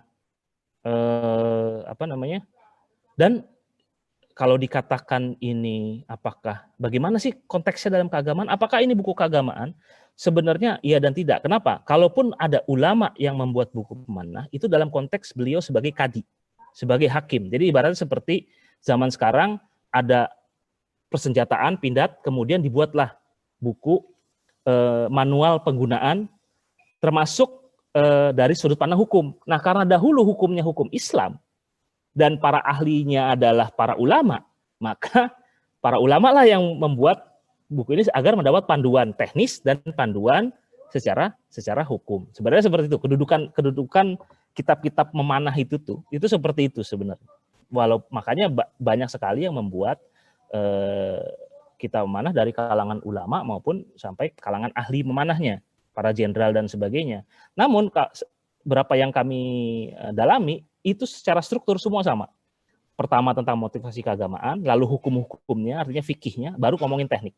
Nah, ini artinya adalah suatu penyajian yang demikian. Jadi bukan ansih buku keagamaan gitu. Bukan ansih buku keagamaan, artinya fungsi keagamaan adalah bagaimana kita menggunakan panahan ini sesuai hukum Islam. Itu sebenarnya ini. Nah, itu kira-kira dari referensi ini yang ada. Semua sama. Dan seperti saya sampaikan satu lagi, di buku-buku dari dinasti-dinasti Syiah seperti Safawiyah, itu pun juga membicarakan yang sama. Membicarakan 4 imam itu. Jadi artinya ini adalah ilmu netral yang kemudian didekati oleh motivasi keagamaan. Gitu ya. Nah, itu tentang referensi. Nah, dalam kitab-kitab tersebut ada tokoh-tokoh yang selalu disebut berulang-ulang. Yang pertama adalah Sa'ad bin Abi Waqqas sebagai patronnya seni memanah peradaban Islam. Kenapa? Karena beliau adalah orang yang memanah dalam konteks keislaman, dalam konteks fisabilillah. Nah, sehingga beliau terabadikan dalam setiap seni memanah. Bahkan di beberapa tradisi ketika kita hendak memanah, yang pertama didoakan ya selain bersalawat ya beliau, karena dianggap sebagai patronnya seni memanah. Yang kemudian, nah ini seperti katakan, seni memanah ini dibangun bukan hanya dari tradisi Arab, tapi dari tradisi yang lain, tradisi Persia, yaitu disebut juga raja-raja Persia yang ahli memanah yang meninggalkan tradisi memanah dan ilmu memanah, seperti Raja Sapur Zul-Aktaf. Zul-Aktaf ini gelar yang didapat olehnya ketika menyerang Arab. Kemudian itu Raja Sapur. Dan kemudian ada Bahram, Raja Bahram, Bahram Gur. Gur ini adalah nama semacam keledai kecil ya, yang banyak di Persia. Karena kegemarannya Raja Bahram berburu binatang ini sehingga mendapat gelar itu, gitu ya. Berburunya dengan memanah sambil naik kuda, gitu ya. Lalu selanjutnya yang diulang-ulang adalah ya tadi empat imam yang disebutkan tadi, Abu Hasim al-Bawardi, Tahir al-Balqi, Isa ar-Raqi, gitu ya, atau yang menyebutkan Arafah, dan Abdurrahman at-Tabari, gitu ya. Jadi ini tokoh-tokohnya, dan tokohnya ini sebenarnya kalau kita lihat lintas budaya gitu ya. Karena inilah yang memperkaya ilmu seni memanah peradaban Islam dari tradisi pemanah Arab, Persia, Turki yang kemudian dibakukan di zaman Abbasiyah. Jadi begitu sebenarnya kedudukan seni memanah peradaban Islam ya. Nah, lalu bagaimana sih di zaman dahulu seni memanah ini dikelola gitu ya, setelah tadi Sultan Al-Mansur mendirikan sekolah di istana gitu ya. Nah, di luar istana seperti apa? Di luar istana seni memanah ini dikelola dengan perkumpulan panahan disebut TK atau zawiyah. Jadi semacam klub, tapi klubnya itu punya konteks lengkap gitu ya. Ada pelatih teknis, pelatih mental spiritual, artinya ulamanya ada, apanya ada, segala macam gitu. Salah satunya yang tersisa sampai sekarang di zaman dahulu ya, di zaman misalnya kita ngomong zaman Mamluk, yang namanya zawiyah Irumat ini sangat banyak sekali tersebar di wilayah Mamluk. Nah, di zaman Utsmani itu di zaman jayanya disebutkan ada 34 TK dan Okmeidan. Okmeidan ini adalah lapangan panahan yang dikelola oleh perkumpulan ini, disebut TK gitu ya. Di 34 kota termasuk Istanbul, Baghdad, Kairo, Mekah dan sebagainya gitu ya. Nah, pemimpinnya disebut Syekhul Maidan. Tugasnya apa? Mengelola aset tempat memanah. Biasanya tempat memanah ini dan bangunannya itu di hasil wakaf. Jadi seperti yang sekarang ada di Istanbul, itu lahannya diwakafkan oleh Sultan Mehmed Al-Fatih, bangunannya diwakafkan oleh Sultan Bayezid kedua. Nah, Itu yang dikelola oleh TK Irumat ini. Ya. Lalu bagaimana mereka menjalankan pendidikan? Ya, pendidikan itu adalah dua. Yang pertama adalah adab dan akhlak yang seperti yang disebut tadi sebagai bagian dari kesatriaan, dan teknik memanahnya sendiri, terutama memanah jarak jauh kalau di sini selain memanah target gitu ya. Nah, ada cerita menarik bagaimana nah di sana tuh dulu ada namanya ini Okculuk Sijil Defteri. Jadi ini daftar para pemanah-panah yang mendapat ijazah dari TK di Istanbul. Nah, ada yang menarik. Ini ada namanya Mehmet Arif Mehmet Arif Effendi. Dia ini rekor memanah terjauhnya. Jadi kalau kita rekor memanah itu memanah jauh itu 846 meter oleh Toskoparan Iskender. Dan yang lainnya tuh di bawah-bawahnya. Namun si Mehmet Arif Arif Effendi ini cuma 264 dan maksimal di situ. Tidak pernah mencapai lebih dari itu. Lalu kenapa bisa seperti itu? Kenapa dia bisa masuk ke daftar ini? Kenapa? Karena dia memiliki adab dan akhlak yang sangat mulia. Orangnya rahmah, tidak berkonflik gitu ya, malah menyelesaikan konflik. Dia orangnya selalu tersenyum gitu. Dan yang pasti dia punya keinginan kuat walaupun takdirnya menentukan rekornya cuma 264 meter, tapi dimasukkan daftar dan dibangunkan monumen untuk dia gitu ya. Itu menunjukkan bagaimana tadi prinsip-prinsip kesatriaan tetap diterapkan dalam keilmuan memanah ini gitu ya. Nah, lalu ketika mencapai masa jayanya, bagaimana ilmu memanah ini mengalami kemunduran? Ada beberapa alasan. Jadi yang pertama adalah perkembangan senjata api. Jadi senjata api tidak langsung menggantikan memanah. Senjata api hingga abad ke-18 ya, sampai zaman perang Diponegoro gitu ya, tahun 1830-an bahkan 1850-an. Senapan api itu yang menggunakan awalnya matchlock, artinya pakai sumbu, lalu flintlock pakai batu geretan gitu ya, yang kemudian pakai percussion cap itu tidak lebih bagus dari busur. Kenapa? Karena di zamannya orang ahli memanah itu dia bisa memanah 1 sampai 2 detik per arrow, per anak panah, saking cepatnya seperti itu. Namun senapan api itu hanya 3 tembakan per menit. Hanya 3 tembakan per menit. Artinya jauh sekali. Namun apa yang bisa menyodok menggantikan panahan? Karena alasan ekonomi. Mendidik masketir atau yang menggunakan senapan itu jauh lebih murah. 3 bulan pelatihan udah jadi siap perang. Menjadi pemanah itu 5 tahun. Baru perang sekali langsung meninggal gitu ya istilahnya. Itu kerugian besar kan gitu. Nah, akhirnya itulah yang menyebabkan seni memanah ini mengalami penurunan hingga akhirnya di zaman ditemukannya Gatling gun, itu senjata mesin pertama ya di tahun 1800-an akhir. Lalu yang kedua adalah kolonialisme Barat. Jelas, karena kolonialisme Barat termasuk di Indonesia sendiri, ketika sudah ditaklukkan menjadi vasal, semua diatur, termasuk militer, termasuk panahan. Saya mendapatkan informasi itu ya, pernah ada zamannya panahan di Indonesia itu tidak boleh lebih dari 12 meter atau 15 meter. Di zaman Belanda, nggak boleh lebih dari itu. Kenapa? Karena dia takut kalau kita ahli memanah di jarak jauh, mereka jadi korban. Ini satu kebijakan akhirnya mengerdilkan itu memanah. Yang terakhir adalah hilangnya minat ya karena kemudahan hidup dan sebagainya gitu ya. Tidak perlu berburu lagi ya, musuh juga sudah ditangani oleh tentara. Orang jadi sehingga kehilangan minat sampai di zaman Utsmani, zaman Sultan Mahmud kedua itu tahun 1830-an gitu. Beliau sampai memprakarsai pembuatan buku seni memanah yang terakhir, kitab seni memanah kabir atau yang besar yang terakhir. Judulnya Telhis Irisail Irumat. Itu terbit tahun 1847. Itu buku yang terakhir. Nah, dalam peradaban Islamnya. Itu dalam rangka apa? Dalam rangka membangkitkan gairah memanah lagi. Walaupun ternyata tetap saja tidak banyak efek gitu. Nah, terakhir adalah siapa pemanah terakhir yang diakui sebagai pemanah terakhir dalam peradaban Islam? Yaitu ada orang namanya Najmuddin Okyai. Beliau ini adalah Saihul Maidan terakhir dari TK Irumatnya Utsmani gitu ya. Wafatnya tahun 1976. Nah, beliau ini adalah seorang Hezarfen. Hatat tuh ahli kaligrafi, ahli floris juga, seorang floris gitu yang sangat ahli dan sebagainya. Pokoknya banyak ilmunya termasuk membuat busur dan buat anak panah. Namun ketika menjadi republik, beliau meninggalkan itu semua, banyak kan. Sempat berusaha tahun 1930-an untuk membangkitkan kembali seni manah ini, namun akhirnya meninggalkan. Kenapa? Karena memang sudah tidak zamannya lagi, tidak direspek gitu seni manah.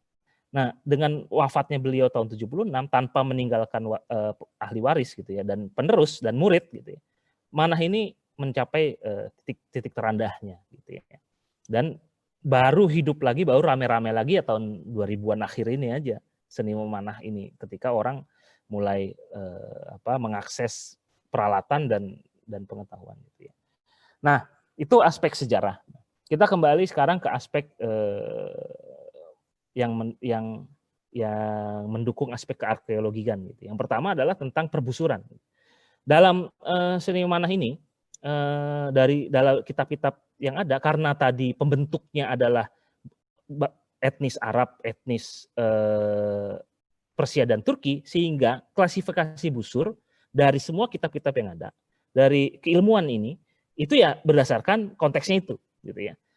Apa sih busur klasifikasinya? Busur itu ada dua. Pertama busur tangan atau busur kaki. Busur kaki itu yang dimaksud adalah crossbow. Kenapa? Karena dia loadingnya pakai kaki, ada sanggurdinya, gitu. Nah, kita tinggalkan dulu masalah crossbow ini karena ini khusus gitu ya.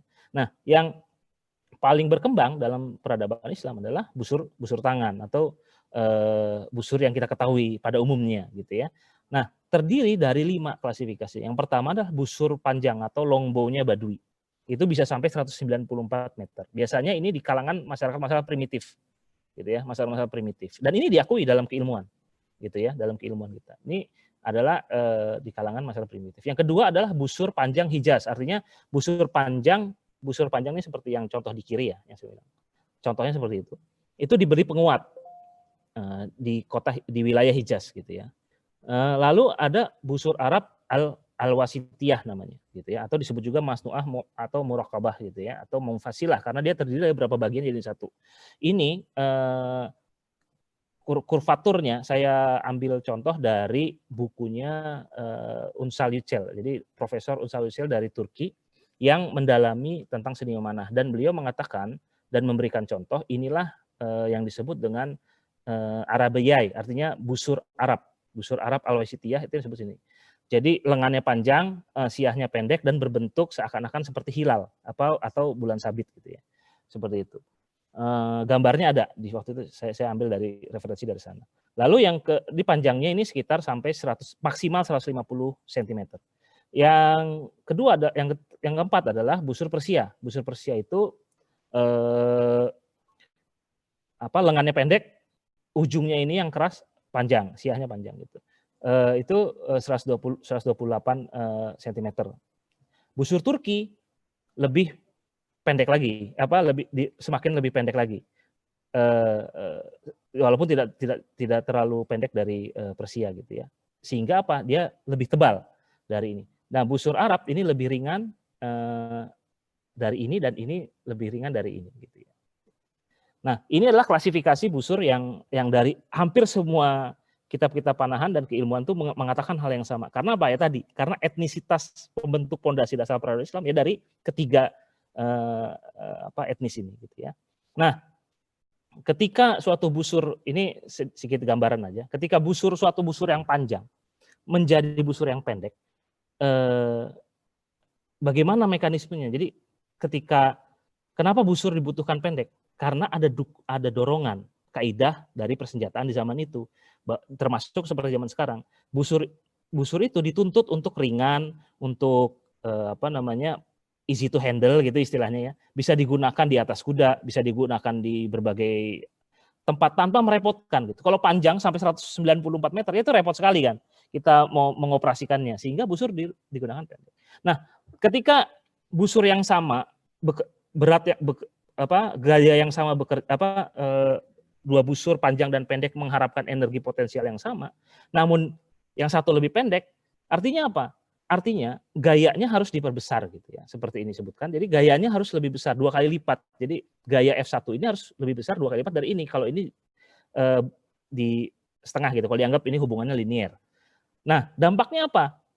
Ini material untuk busur pendek ini harus diperkaya, diperkuat gitu. Nah, itulah ide yang disebut busur komposit muncul.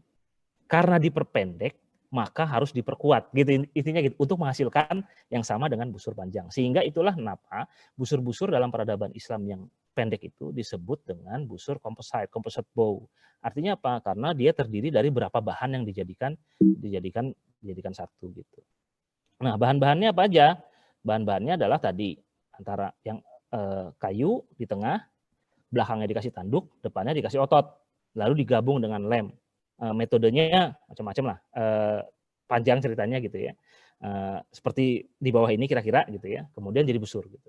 Nah, lalu terdiri dari 3 bagian utama. 3 bagian utama adalah yang pertama gagang, yang kedua adalah lengan, yang ketiga adalah ujung yang kaku atau yang disebut siah dalam bahasa Arab, huse dalam bahasa Persia, kasan. Ini semua saya kasih tulis bahasa Arab, Persia, dan Turki karena ini referensi yang kita punya gitu ya dari ketiga bahasa itu. Nah, dalam konteks kearkeologian gitu ya, kalau misalkan karena busur ini adalah semua bahannya organik gitu, sehingga ketika terutama di wilayah Indonesia, ketika busur yang serupa misalkan terpendam, mungkin dalam waktu singkat tuh hilang. Termasuk di wilayah-wilayah yang memiliki iklim panas, tropis, lembab dan sebagainya. Seperti ini adalah yang putih ini adalah bagian pelapis yang terbuat dari tanduk, bukan tanduk, dari tulang. Bagian pelapis ujung ini, namanya siah. Pelapis siah ini yang ditemukan di wilayah Edur di Arabia Utara. Ya. Jadi yang ditemukan adalah semakin dia kuat gitu. Nah, semakin ini ya, ini dalam konteks ini adalah tulangnya ini lebih kuat daripada kayu dan sebagainya, sehingga yang ditemukan hanya ini karena yang lain akhirnya mengalami pelapukan. Nah, lalu busur ini punya 2 properti utama yang wajib diketahui. Yang pertama adalah berat tarikan gitu ya. Jadi ketika dalam berbagai konteks disebut berat busur itu maksudnya berat tarikan dalam pound force atau kilogram force gitu ya. Maksudnya apa? Sebenarnya zaman dulunya sederhana ini, busur digantung, ditaruh batu, dihitung sampai berapa beratnya gitu. Bahwa oh iya itu kekuatan busurnya gitu. Lalu ada panjang tarikan gitu ya. Nah, lalu dari untuk anak panah sendiri ada berbagai jenis anak panah gitu ya. Maksudnya kalau bahasa Arab sendiri ada berapa? Ada disebut nabel, nusab, dan saham. Tadi sebenarnya bedanya gini, saham itu anak panah yang besar. Jadi bangsa Arab ini terkenal kalau manah itu pengennya kuat-kuatan. Jadi sekali manah 3 orang nembus gitu. Makanya disebut sahim. Nah, dahulu ada cerita di Atari Ahtobari ketika sahabat Al-Mughirah bertemu dengan Rustam gitu ya, pemimpin Persia, itu sempat diejek itu. Disebutkan kamu bawa apa nih? Bawa duk-duk tuh bahasa Persia alat pintal. Jadi maksudnya itu menunjukkan wah ini anak panah besar banget gitu. Kenapa bawa pakai yang itu? Sedangkan orang Persia tradisinya itu memanah adalah kecepatan. Nah, kecepatan memanah inilah yang kemudian di zaman Abbasiyah kekuatan memanah dan kecepatan memanah dari Arab dan Persia disatukan menjadi suatu rukun memanah gitu. Nah, anak panah ini terdiri dari 3 bagian utama, yaitu kayunya sendiri, batangnya, bulunya, dan mata panahnya, besinya itu. Nah, besinya ini macam-macam jenisnya gitu. Bentuknya macam-macam. Ini seperti ini artefak yang semua kita temukan di Indonesia yang masuk ke dalam divisi riset kami ini artefak semua yang ada di Indonesia. Ada yang pojok kiri ini namanya untuk sanderen namanya atau untuk whistling arrow. Jadi kalau dipanahkan ini bunyi gitu untuk memberi tanda. Lalu ada yang prinsip jadi kalau mata panah ini prinsipnya ada 3. Ada yang ada 5 yang berpenampang bulat, segitiga, kotak. Biasanya itu bentuknya masif. Bentuknya masif itu seperti yang ini, bentuknya masif. Ini untuk memang high impact untuk menembus armor, menembus perisai dan sebagainya. Lalu ada yang pipih bentuknya seperti ini, daun. Bentuknya daun pipih. Yang pipih ini adalah untuk memang mengoyak, fungsinya untuk mengoyak gitu. Kalau ada yang belakangnya lancip ini udah masuk nggak bisa ditarik lagi. jadi harus dioperasi gitu. Nah, yang terakhir adalah yang bentuknya kulup gitu ya. Nah, yang bentuknya kulup biasanya buat latihan. Nah, dari berbagai jenis anak panah ini, fungsi-fungsinya itu macam-macam.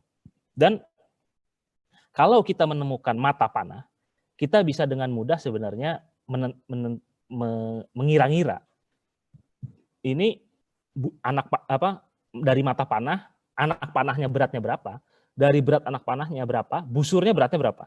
Karena ini ada hubungan empiris lah, hubungan empiris bahwa kalau mata panah itu biasanya 1/6, 1/7, 1/9 dari seluruh berat anak panah. Anak panah itu punya hubungan dengan berat busur gitu, dan itu bisa dikolaborasi gitu kalau ditemukan. Jadi kalau nanti misalkan menemukan mata panah bisa dikira-kira Pak busurnya berapa gitu. Nah, lalu yang terakhir adalah wadah panah. Nah, wadah panah ini banyak macam yang menyebut ada jabah, kinanah. Kalau di Indonesia yang punggung itu ada disebut endong dan sebagainya. Intinya apa? Wadah panah ini adalah seperti magazin dalam senjata modern dan diletakkan sesuai kebutuhan, gitu ya. Kebutuhan, postur tubuh, tujuan misi. Nah, kenapa di Indonesia banyak di punggung? Karena orang Indonesia pendek-pendek. Kak, bayangkan kalau taruhnya di pinggang, anak panahnya panjang-panjang, itu seret-seret ya. Makanya taruh di punduk.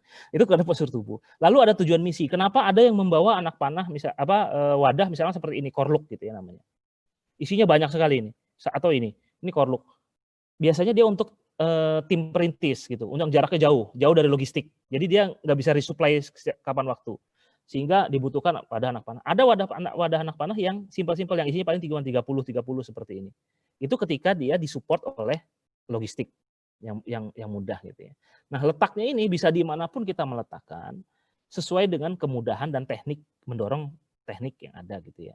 Nah, jadi sifatnya ini adalah logis, meletakkan, makanya banyak posisi meletakkan wadah anak panah dalam keprajuritan di masa lalu gitu ya. Lalu ketika teknik, apa sih teknik yang digunakan? Jadi teknik pun juga pendekatannya rasional. Jadi dahulu dicari mana teknik yang paling ampuh istilahnya. Nah, ditemukanlah teknik yang disebut namanya 63 atau 69. Dari mana 63 69? Jadi zaman dahulu orang Arab itu punya kebiasaan karena mungkin jauh-jauh gitu ya, atau mungkin di pasar kayak di bursa saham gitu. Jadi dia menunjukkan simbol-simbol dengan tangannya gitu. Dengan tangannya. Jadi kenapa ini 63? Karena ini adalah 60 dan 3 gitu. 60 dan 3. 1 2 3 4 5 6 dan seterusnya gitu ya. Nah, ini seni yang sudah hilang gitu ya. Tapi ini masih tersisa di perpanahan gitu ya. Nah, 63 dan 69 itu adalah menarik menggunakan jempol. Jadi seperti postur yang di atas ini. Kenapa nggak pakai 3? Karena dahulu di masa dibakukan di Abbasiyah yang diwujudkan adalah faris. Jadi dia menggunakan berbagai macam persenjataan dalam satu waktu, ada panah, ada pedang, ada segala macam. Jadi diharapkan untuk menarik anak panah dia punya spare jari. Jadi ketika ini menarik, ini punya spare jari untuk bisa menggunakan yang lain, seperti megang pedang dan sebagainya. Kenapa akhirnya yang menjadi itu adalah itu seperti itu. Walaupun teknik lain dianjurkan untuk dipelajari untuk sebagai cadangan dalam konteks peperangan pada saat itu ketika jarinya misalkan luka atau misalkan kenapa-napa gitu, kita tetap bisa mana. Nah, untuk mendukung jari tadi dibutuhkan alat bantu yang berupa cincin ini. Nah, di zamannya seperti foto di pojok kanan ini adalah Sultan Mehmed Al-Fatih. Kalau kita menemukan orang pakai cincin jempol di jalan itu menunjukkan bahwa dia seorang faris. Biasanya orang pada nyingkir tuh di jalan karena dia orang faris atau dia bangsawan dan sebagainya. Nah, ini beberapa peninggalan yang seperti ini dan ini gitu ya. Yang merah dan yang ini adalah dari dinasti Mughal gitu. Dan seperti disebutkan tadi bahwa Delhi itu adalah ahlinya, tempatnya itu produksi ini. Jadi memang benar-benar indah kalau dulu. Nah, kalau sekarang lagi zaman akik gitu ya, dulu di akiknya di jempol, dipakainya di jempol. Nah, ini. Dan ini terbuat dari ada yang logam, ada yang tanduk, dan ada yang macam-macam, ada yang dari tulang dan sebagainya gitu ya. Ada yang pelindung sederhana dari kulit gitu. Di Indonesia pun sebenarnya tradisi ini ada. tersimpan dalam sebenarnya riwayat pewayangan. Pewayangan seperti saya bilang tadi, karena itu berasal dari Hindu. Hindu itu satu ras, satu sebangsa Arya dengan Persia. Jadi ilmu panahnya di-share sama mereka. Seperti riwayat riwayat kisah Palguna-Palgunadi itu atau Bambang Ekalaya yang jempolnya dipotong sehingga dia tidak bisa memanah. Itu sebenarnya menunjukkan bahwa memanah pun, dan orang Indonesia pun sebenarnya sudah tahu dari zaman dahulu, dari zaman Hindu. Dan ini dibuktikan di relief-relief di Prambanan, teknik memanahnya pun menggunakan teknik yang sama. Gitu. Nah itu dari sudut pandang teknik dan alat bantu. Nah lalu keterkaitan seni memanah ini dengan peradaban di Nusantara seperti apa? Jadi saya pernah berusaha berdiskusi dengan beberapa ini untuk membagi periodisasi. Jadi memang seni memanah yang advance pertama kali itu adalah di zaman kerajaan-kerajaan Hindu. Paralel dengan itu ada panahan primitif, indigenous, yang orang suku-suku hutan apa segala macam untuk berburu. Itu menggunakan busur panjang tadi, karena pembuatannya simple gitu. Nah, zaman Hindu karena digunakan untuk maritim, untuk peperangan besar dan sebagainya gitu, sehingga membutuhkan ilmu yang lebih advance. Nah, lalu datanglah peradaban Islam membawa ilmu yang sama, sehingga sebenarnya terjadi mix di sini antara ilmu yang peradaban Islam, yang salah satu elemennya Persia, dengan elemen panahan Hindu yang juga dari satu rumpun dengan Persia gitu. Jadi ini istilahnya botol ketemu tutup gitu, sehingga menjadi lebih berkembang lagi di zamannya. Namun ini diintervensi dengan terjadi kemajuan senapan api dan kolonialisme Belanda, sehingga apa? Sehingga terjadi terbentuklah panan-panan kontemporer. Jadi jenis memanah yang kontemporer, artinya memanah yang akibat adanya keawaman karena kemajuan senjata api dan juga kebijakan-kebijakan Belanda, sehingga memanah ini kalau tidak hilang sama sekali atau terkerdilkan. Nah itu yang terjadi di Indonesia. Walaupun secara kesaksian sejarah sebenarnya walaupun dalam bentuk teks ya, itu banyak sekali dari luar, seperti misalkan salah satu Khatib Celebi ketika membicarakan dalam kitab yang terkenal Jihanuma membicarakan orang Aceh, ya disebutkan bahwa bangsa Aceh ini juga memiliki keahlian memanah yang sama. Kesultanan Aceh maksudnya, bukan bangsa Aceh, Kesultanan Aceh, karena pernah mendapat bantuan. Atau misalkan Syarif Hidayatullah atau yang kita kenal sebagai Sunan Gunung Jati gitu, sebagai Sultan Cirebon. Beliau tuh punya petata petitih yang menunjukkan bahwa beliau memahami memanah, seperti yen sembahyang fungsinya pucuknya panah. Artinya kalau sholat itu seperti pucuknya panah, artinya menuju satu titik, artinya itu khusyuk. Atau salah satunya ada yen puasa fungsinya tetaling gundewa, artinya kalau puasa itu seperti talinya busur. Sifat tali busur itu apa? Kalau ditarik dia balik lagi. Jadi kalau orang puasa digoda ya mungkin sempat terlena, tapi ya harus ingat balik lagi. Nah ini menunjukkan bahwa beliau tuh paham sifat-sifat memanah gitu. Dan ini adalah dalam konteks peradaban Islam di Indonesia gitu. Nah, kalau sayangnya artefak-artefak itu tidak dari beberapa zaman-zaman setelahnya gitu. Mungkin kalau kejadiannya tahun 1600-an, ini 1700-an seperti perang misalkan perang Banten gitu. Ini jelas ditunjukkan ada menggunakan busur. Atau di kitab Damar Wulan ini pakai Arapegon ada pemanah berkudanya gitu. Atau di kapal Kora-Kora ini ada platform atas itu sama. Kalau setiap ada platformnya pasti dia digunakan oleh pasukan memanah gitu ya. Nah, apakah ada peninggalan regalia yang sifatnya regalia artinya berasal dari istana terkait busur-busur panahan peradaban Islam? Ada. Di seluruh dunia ini ada beberapa memang busur yang sini, namun kita tidak mengetahui asal usulnya. Seperti misalkan di Eropa, di Wina, di kota-kota di Jerman dan sebagainya, itu banyak sekali busur-busur yang busur-busur komposit ya, yang dibilang dari Turki. Tapi kita nggak tahu itu punya siapa, apakah punya prajurit biasa atau enggak. Namun ada beberapa regalia yang kita berhasil telisik. Ini salah satunya yang paling utama adalah busurnya Sultan Bayezid II. Dari ini tanduknya tanduk Kebo Bule ini. Jadi ini di Istana Topkapi. Ini rada nakalan dikit, sebenarnya nggak boleh foto, kita foto. Nah lalu ini ada busur di Qatar. Ini adalah busurnya Mamluk, pasukan Mamluk. Ya. Lalu di Madinah ada busur yang dinisbatkan. Walaupun kita sempat bertanya berkorespondensi gitu, apakah benar busurnya sahabat-sahabat blokos, ya mereka menjawab iya aja. Namun butuh sebenarnya ya tes karbon dan sebagainya gitu. Namun ini adalah busur salah satu yang dianggap, sehingga kita anggap sebagai regalia. Lalu ini di pojok kanan bawah adalah busur-busur Janisari yang ada di Istana Topkapi. Dan yang kanan inilah busur dari Sultan Jogja yang sekarang masih ada. Kalau setiap setiap penobatan atau acara kenegaraan, ini busur keluar nih bersama 7 pusaka yang lain. Yang kalau kita lihat ya bentuknya serupa gitu, bentuknya serupa. Kalau ini kalau tidak dipasang tali ya ini salah nih makanya. Jadi sebenarnya dia bentuknya U, kalau dipasang tali bentuknya kebalik gitu ya. Nah, jadi inilah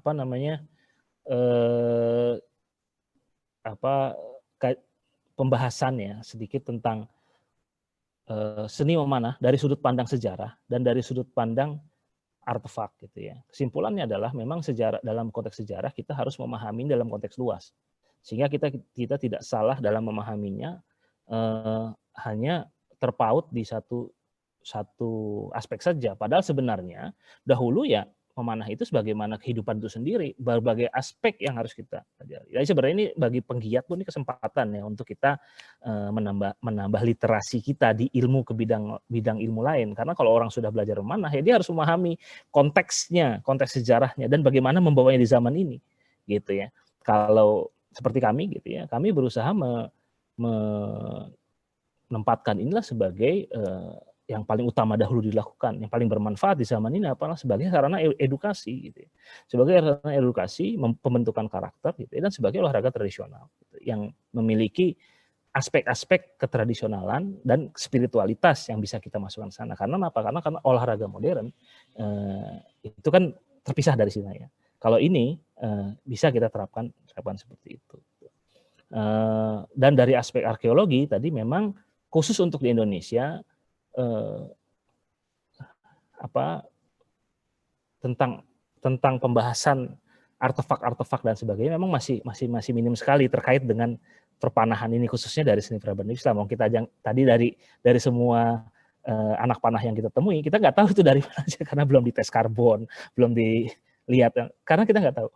Nah, karena keterbatasan literasi ini di Indonesia, jadi harapannya dengan munculnya berbagai macam penggiat, antusias gitu ya, dan para ini diharapkan nanti ini menjadi masuk ranah akademisi yang lebih memperkaya lagi nanti berbagai keilmuan-keilmuan di Indonesia. Nah, kira-kira begitu Prof yang bisa saya sampaikan terkait dengan seni memanah peradaban Islam. Ya, terima kasih, luar biasa. Ya. Ini semua yang hadir menyimak dengan seksama sepertinya, tidak ada yang nanya nih. Jadi memanfaatkan waktu sebesar-besarnya untuk mendengarkan. Atau ngantuk. Iya tuh, dari ini nih, Laras hati, luar biasa, sampai speechless. Baik, kita berikan kesempatan langsung ya, karena tidak ada yang bertanya lewat media chat. Silakan kalau ada yang mau bertanya, dinyalakan suaranya ya, atau raise hand biar saya aktifkan. Mas Irfan, tolong ditutup dulu ininya. Oh iya ya. Ini ada ini nih. Ya. Ada pertanyaan baru muncul nih ya, baru sempat dari Maverick Hunter ya, bagaimana konteks memanah di zaman Perang Jawa? Ya, silakan Mas Irfan. Perang Jawa yang dimaksud apakah perang Diponegoro atau perang yang lain?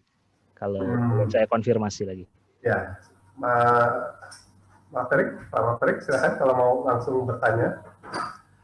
Kalau belum aktif, untuk sementara saya tafsirkan, biasanya yang ngetop nih perang Diponegoro nih kalau begini. Perang Diponegoro. Oke, baik. Jadi kalau kita bahasnya dari ini dulu ya. Oh ya, maaf, benar, perang Diponegoro nih baru. Diponegoro ya. Baik. Kalau kita bahasnya dari beberapa apa namanya istilahnya, beberapa apa istilahnya, kalau banyak karya-karya ya, baik itu sifatnya memorabilia terkait Perang Diponegoro, itu selalu melibatkan anak panah, pepanahan gitu ya. Hampir semua ada, termasuk dari karya lukisan, bahkan di Tegalrejo sendiri prasastinya, reliefnya yang dibuat itu pun juga ada aktivitas memanahnya gitu ya. Lalu ada beberapa kabar yang mengatakan seni memanah itu ada, walaupun secara ansih bukti nyatanya dalam bentuk artefak gitu ya, itu dari zaman itu belum ada, walaupun di Tegalrejo atau di beberapa museum yang ada yang diklaim sebagai, bukan diklaim, diafiliasikan dengan Perang Diponegoro.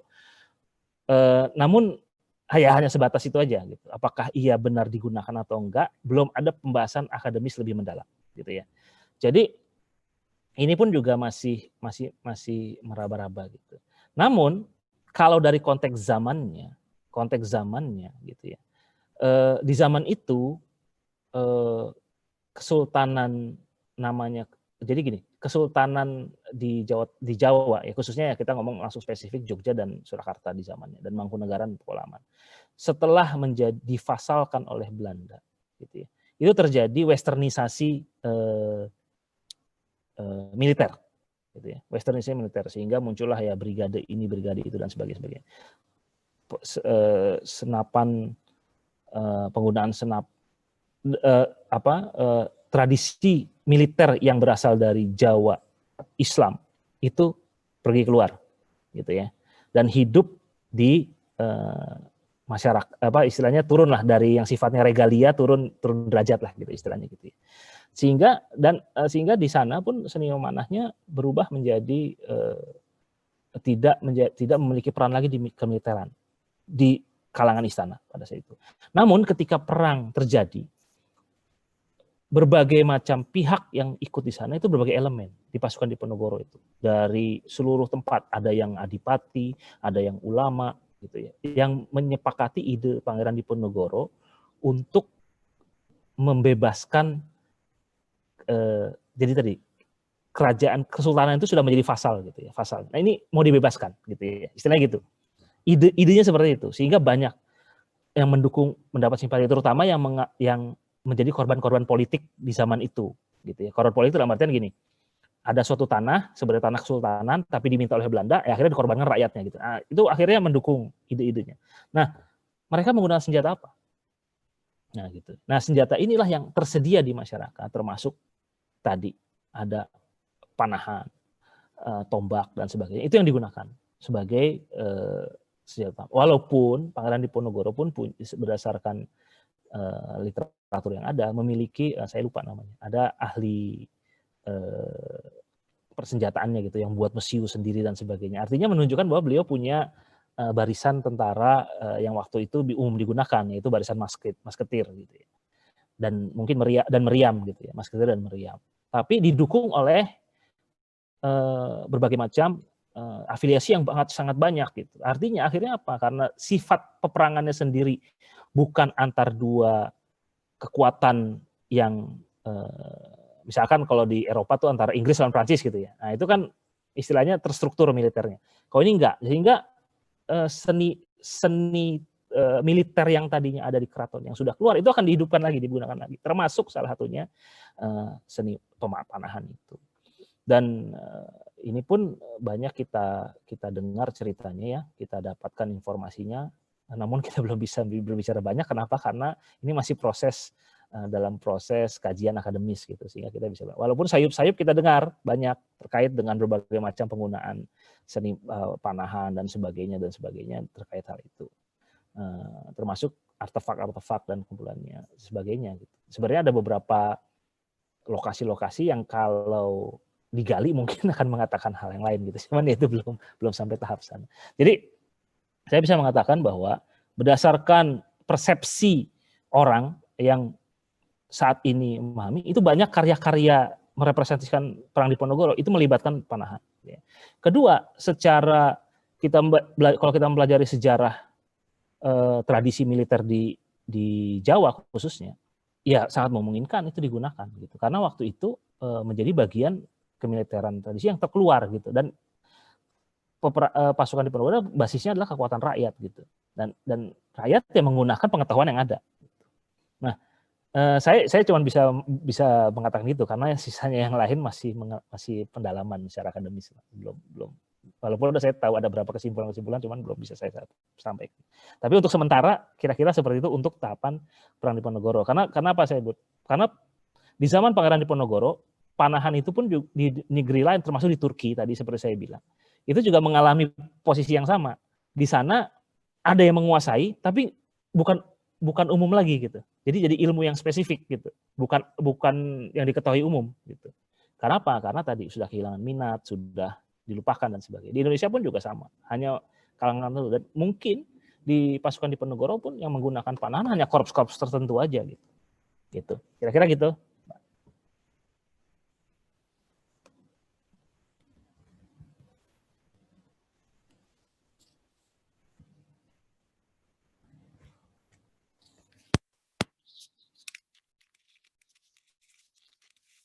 Suaranya nggak kedengeran?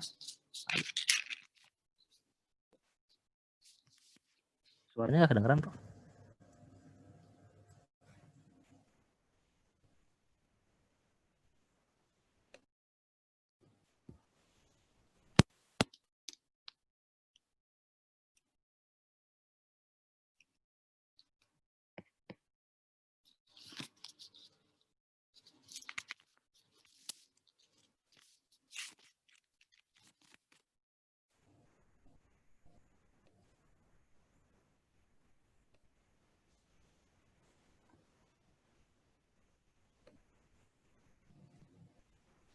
Halo? Suaranya kayaknya masih di mute ya. Oh ya, sorry. Ya, ada pertanyaan dari Mas Aji nih kayaknya nih. Jika dilihat dari sejarah busur di Jawa, apakah jemparingan yang dikenal sekarang memang dikenal pada masa perang Diponegoro? Terus yang mirip dengan itu, ya, apakah ada literatur pembuatan busur komposit di Nusantara, khususnya yang busur Sultan Hamengkubuwono di Jogja? Silakan, Mas Irfan. Ya, jadi yang pertama tadi apa terkait dengan jemparingan? Jemparingan, ya. Ya, jadi kalau terkait dengan jemparingan yang sekarang ada, ini karena wilayahnya orang lain ya, saya cuma bisa mengatakan gini, jemparingan ini pernah dipertandingkan di PON di zaman dahulu gitu ya, sebagai bagian dari mensupport panahan prestasi gitu. Nah, karena dia masuk wilayahnya olahraga prestasi gitu, karena di pertandingan di PON, dia distandarisasi tentunya, ditambah dengan ini itulah. Nah, sehingga itulah form yang terakhir sekarang terjadi. Jadi kalau misalkan apakah punya keterkaitan dengan dahulu, ya saya bukan wilayah saya untuk menjawab gitu ya. Gitu kalau terkait jemparingan. Yang kedua terkait dengan literatur,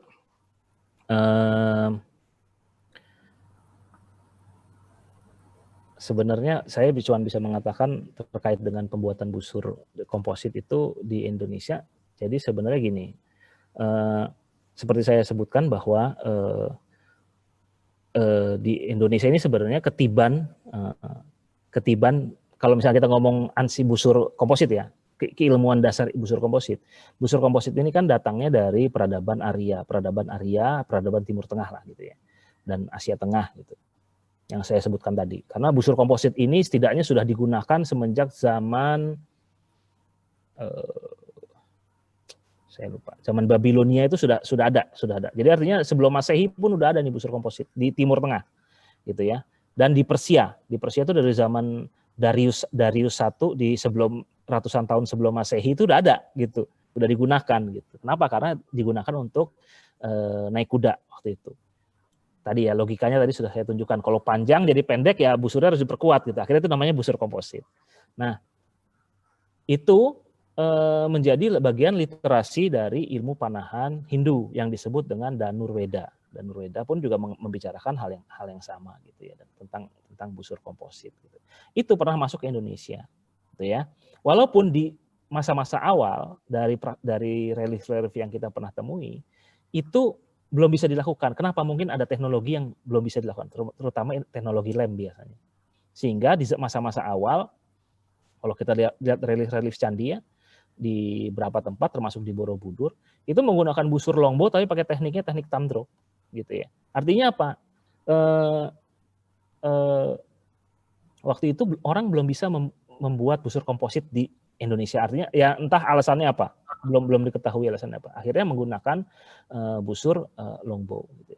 Namun seiring berjalannya waktu di prasasti di relief candi yang lain yang umurnya lebih muda dibanding tadi misalkan Borobudur itu kan tahun 800-an ya.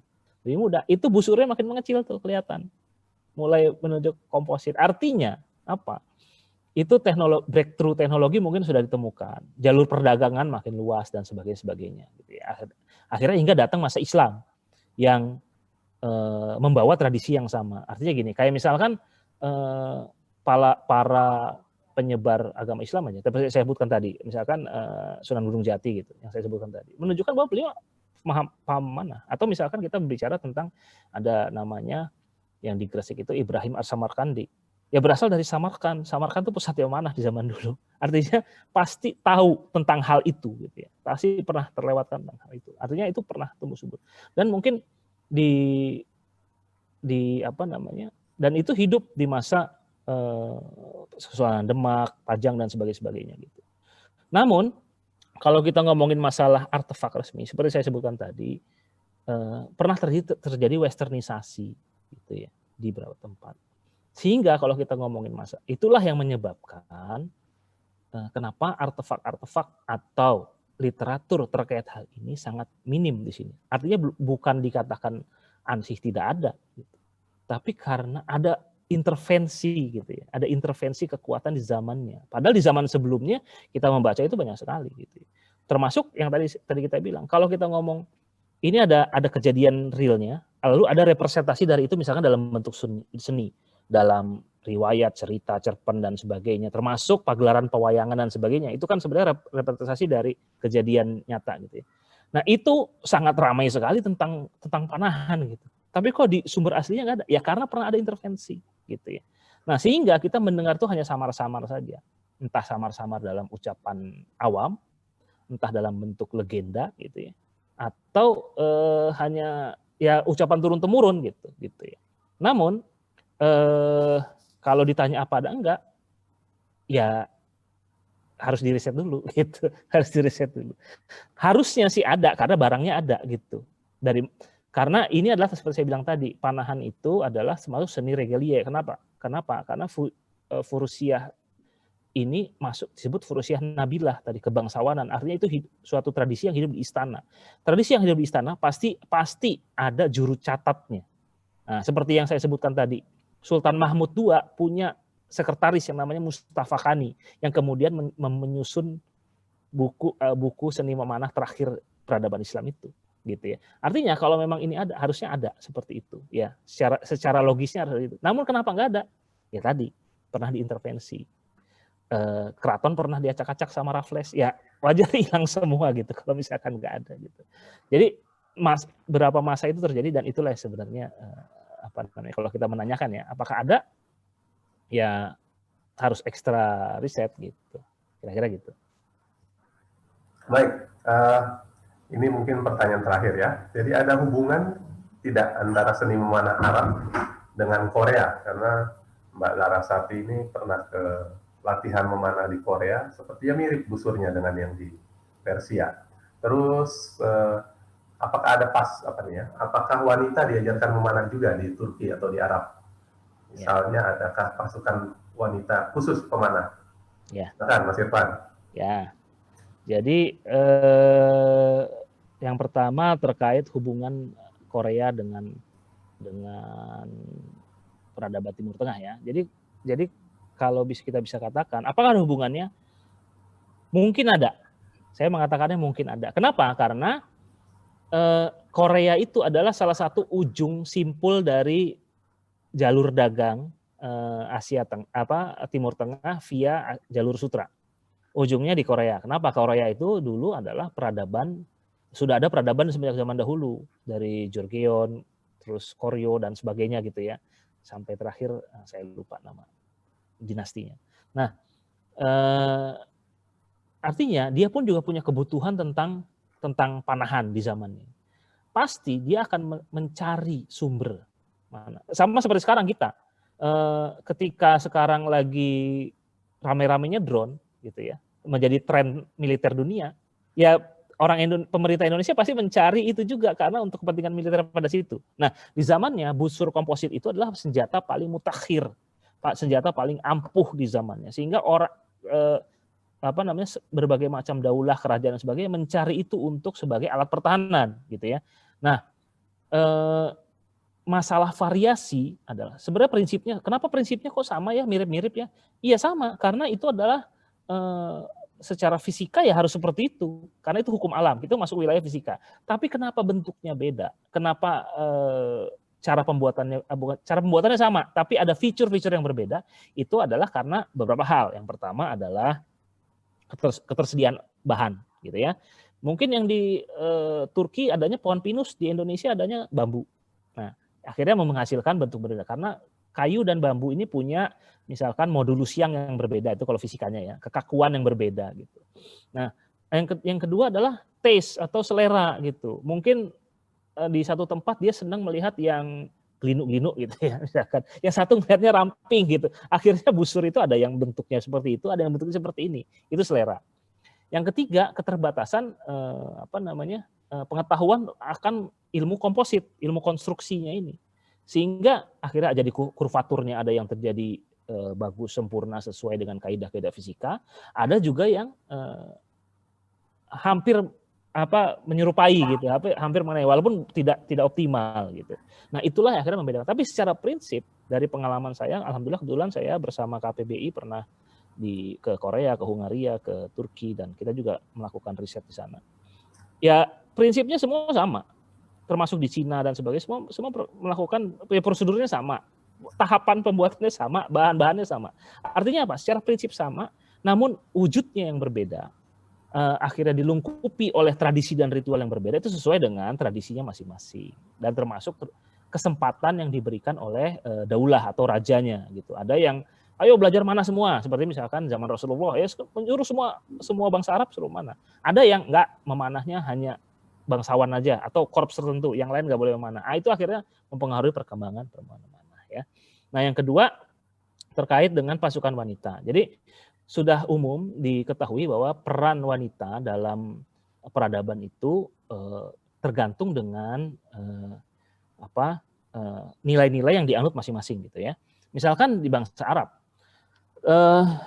seperti kita ketahui banyak sekali ksatria wanita gitu ya yang ikut turut perang gitu. Bahkan ada beberapa yang melindungi Nabi gitu ya. Ada yang ikut berperang naik kuda bersama pasukan Khalid bin Walid menyerang Suriah gitu, Bizantin waktu itu di Suriah.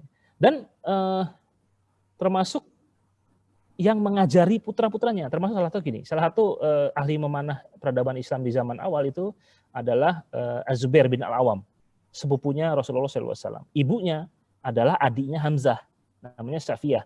Az-Zubair itu menjadi seorang ksatria dia yang ngajarin manah, ngajarin pedang dan sebagainya. Ibunya artinya ibunya mengetahui itu. Nah, kalau di zaman sekarang saya paham kenapa terjadi zaman sekarang di Indonesia umumnya terjadi polemik ya, perempuan boleh ikut apa sebagainya. Nah, itu tergantung nilai-nilai yang dianut gitu ya. Kalau di Arab dahulu itu sistem struktur kemasyarakatan berbeda. Dia struktur kemasyarakatan kabilah. Artinya seorang perempuan itu terproteksi oleh statusnya dia sebagai bagian kabilah mana, apalagi kalau kabilah yang berkuasa. Kabilah yang berkuasa adalah Bani Hasyim, kabilahnya Rasulullah. Jadi misalkan kayak Safiyah, beliau kenapa leluasa dalam ilmu belajar kesatriaan?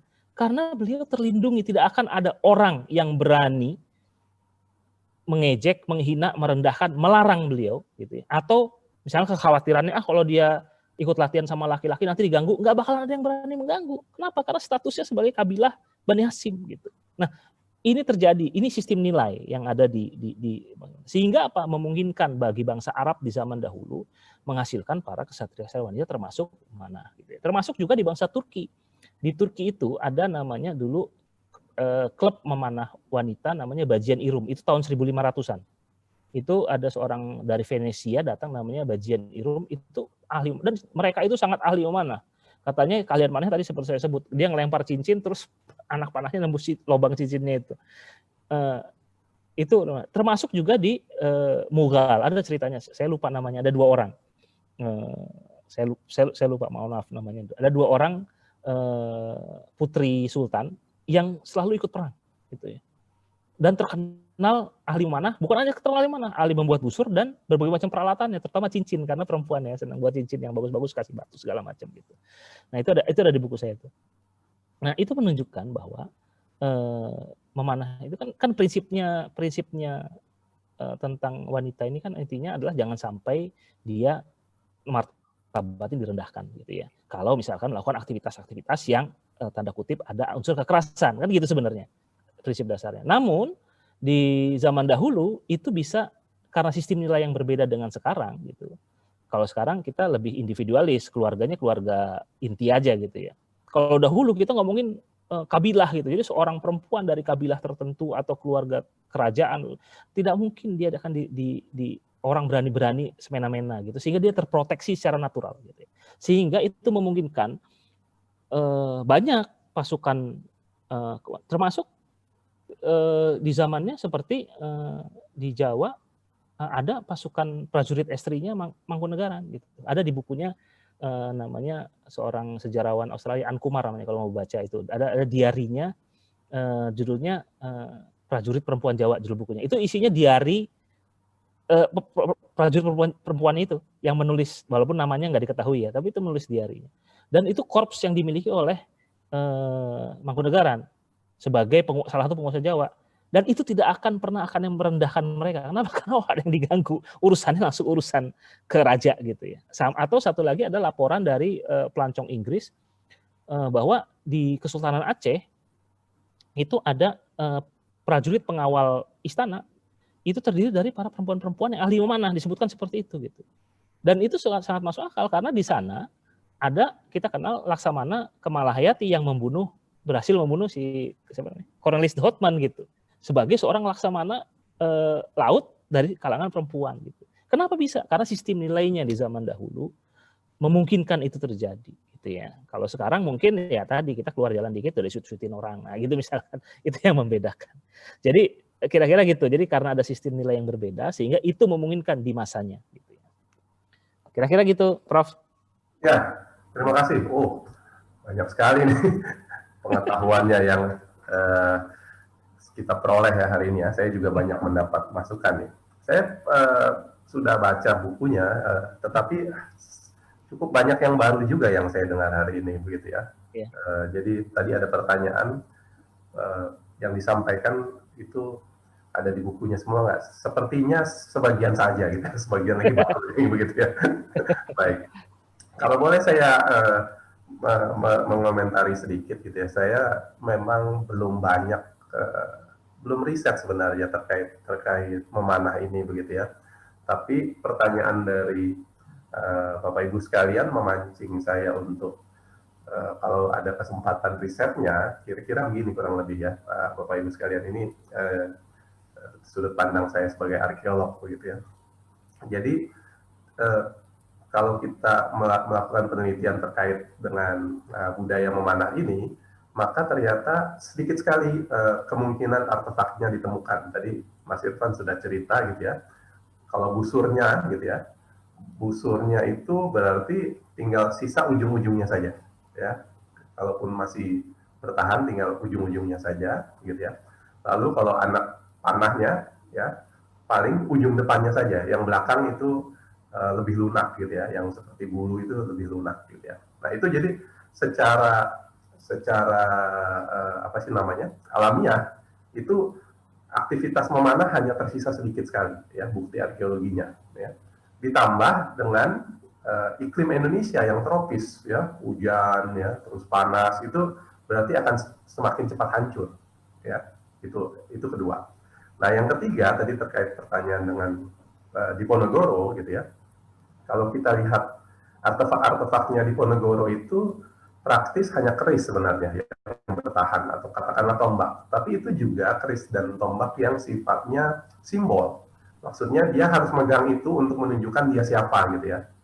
Ya, sementara perkiraan saya, karena ini model perangnya yang apa namanya, tanda petik gerilya, ya, harus mencar-mencar gitu ya, terus kemudian kalau pasukan lawannya lengah baru menyerang begitu ya, maka itu senjata ya disembunyikan, ya, nggak melekat ya, ya, modelnya bukan organik, dia harus disimpan, ya, harus disembunyikan gitu.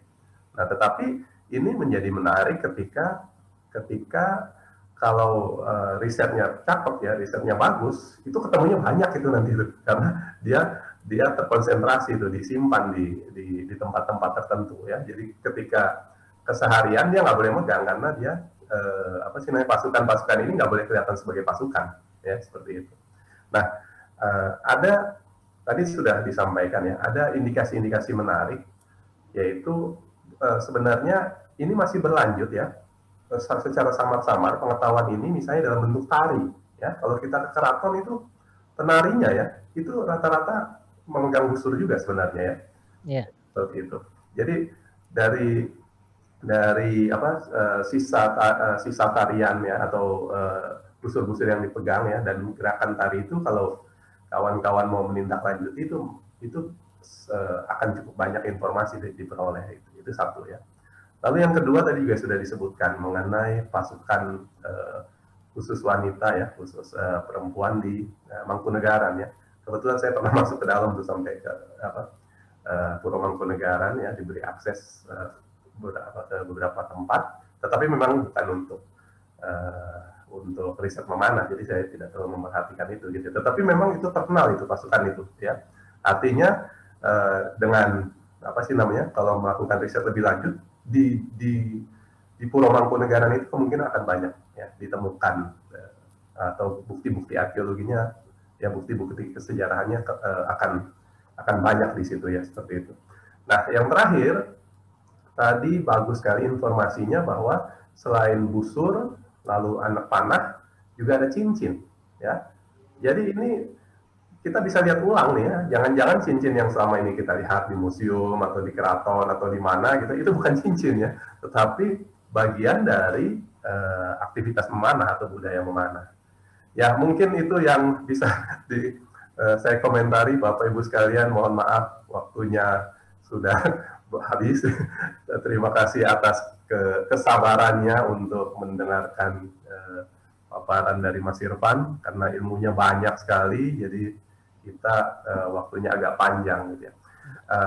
Mas Irfan, terima kasih atas berbagi pengetahuannya. Bapak Ibu sekalian juga terima kasih atas kehadiran dan kesabarannya untuk tetap malam-malam, ya, kita saling berdiskusi. Sebagai penutup, saya mohon maaf jika ada kekurangan. Terima kasih. Assalamualaikum warahmatullahi wabarakatuh. Waalaikumsalam warahmatullahi wabarakatuh. Terima kasih, Prof.